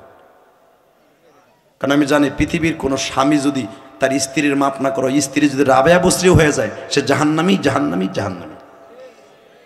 কোনো নামাজ রোজা কাজ হবে না যদি স্বামী কোনো মহিলার মাপ না করে। তা আমার মার আব্বা কি করছে, কারণ আমার মারে তো আমি দেখছি হুজুর জন্মের পরে অসুস্থ, আমার আব্বারে ঠিক মতো খেদমত করতে পারে না। আমি তো বুঝি, আমি চিন্তা করছি আমার আব্বা মনে দাবি আছে, এইখানে দাঁড়ায় যদি মাফ করে ডাইরেক্ট আমার মা মাফ পাইব। আমার জানা আছে মাসলাটা। আমি ওখানে দাঁড় করে বললাম আমার মারে মাফ করেন। আমার আব্বা এইভাবে সিল্লা নিতেছে। আমার আব্বা তো আপনাদের মতো খেটে খাওয়া মানুষ, আমার আব্বা তো শিক্ষিত না, আপনাদের মতো অশিক্ষিত। এই মেয়া এইভাবে হাত উঁচা করে আমার আব্বা বলছে, আল্লাহ আমি ইলিয়াসের মায়ের মাফ করে দিছি। একটা শিক্ষা দিয়ে বুকের মধ্যে নিয়ে করলাম, তাহলে এখন আর একটা কাজ করেন কি, আপনি কোন ইলিয়াসের জন্য ইলিয়াসের মাফ করে দিছেন। বাজান রে, আমার আব্বা তখন একটা কথাই বলছে, আল্লাহ আমার ইলিয়াসের মাফ করে দিছি। আমার ইলিয়াস এই হজ করে যায় যত মাহফিল করবে গো, প্রত্যেকটা যুবকের চোখ দিয়ে পাগলের মতো পানি ফেলাইবা। এই যে তোমরা দেখছো আমার যত হাসির ওয়াজগুলো আমি করছি 2011 সালের আগে, ওই যে বিড়ি খাওয়ার স্টাইল, জেমসের গান যেগুলো ভাইরাল, এগুলো আমি হজের থেকে আব্বাকে নিয়ে আসার পরে আর করি নাই। এগুলো 11 সালের ওয়াজ আমার। এগুলো মিডিয়া এখনো সারে, অসাধু মিডিয়া বেজরমাগুলা। কিন্তু আমি আর 11 সালের পরে আমার আব্বাকে নিয়ে হজ করার পর আমি আর হাসির ওয়াজ কম করছি। শুধু আপনাকে 2টা পাও ধরছি। ওই যে আমার বাবা বলছে, আল্লাহ আমার ইলিয়াস যত মাহফিলে যাবে যুবকদের কান্দাবা। প্রতিদিন হাজার হাজার যুবক যখন চিল্লায় আর কান্দে, তখন আমি ভাবি এটা আমার বাবার দোয়া কাবাঘরের সামনে কবুল হয়ে গেছে। যুবক, তোমার তো আর তৌফিক নেই বাবারের সাথে নিয়ে হজ করতে যাবা।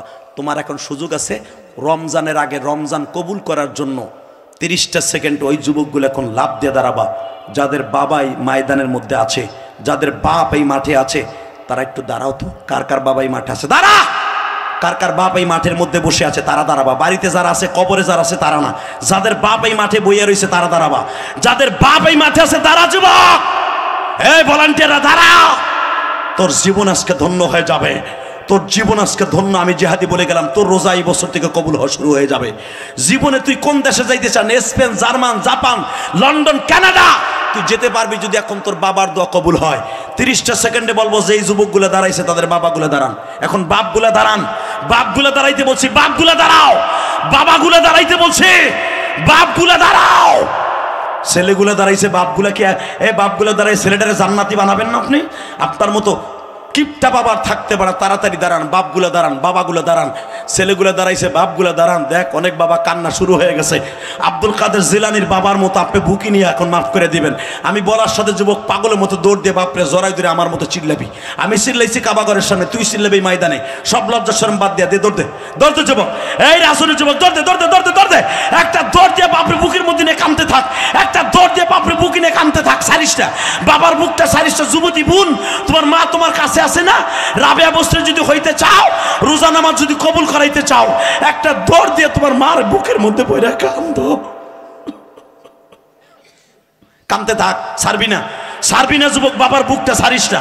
তোর বাপ এইভাবে বুকি নিয়ে কত তোরে ঘাটে বাজারে গেছে, সাকারপাড় গেছে, ঋষভপুর গেছে, রাজর গেছে, তোরে কোলে লইয়া। তাড়াতাড়ি বাপরে বুকি নিয়ে কাঁদতে থাক। আল্লাহ দেখো এই ময়দানে যাদের বাবা নাই তারা কার কাছে মাপ চাইবা?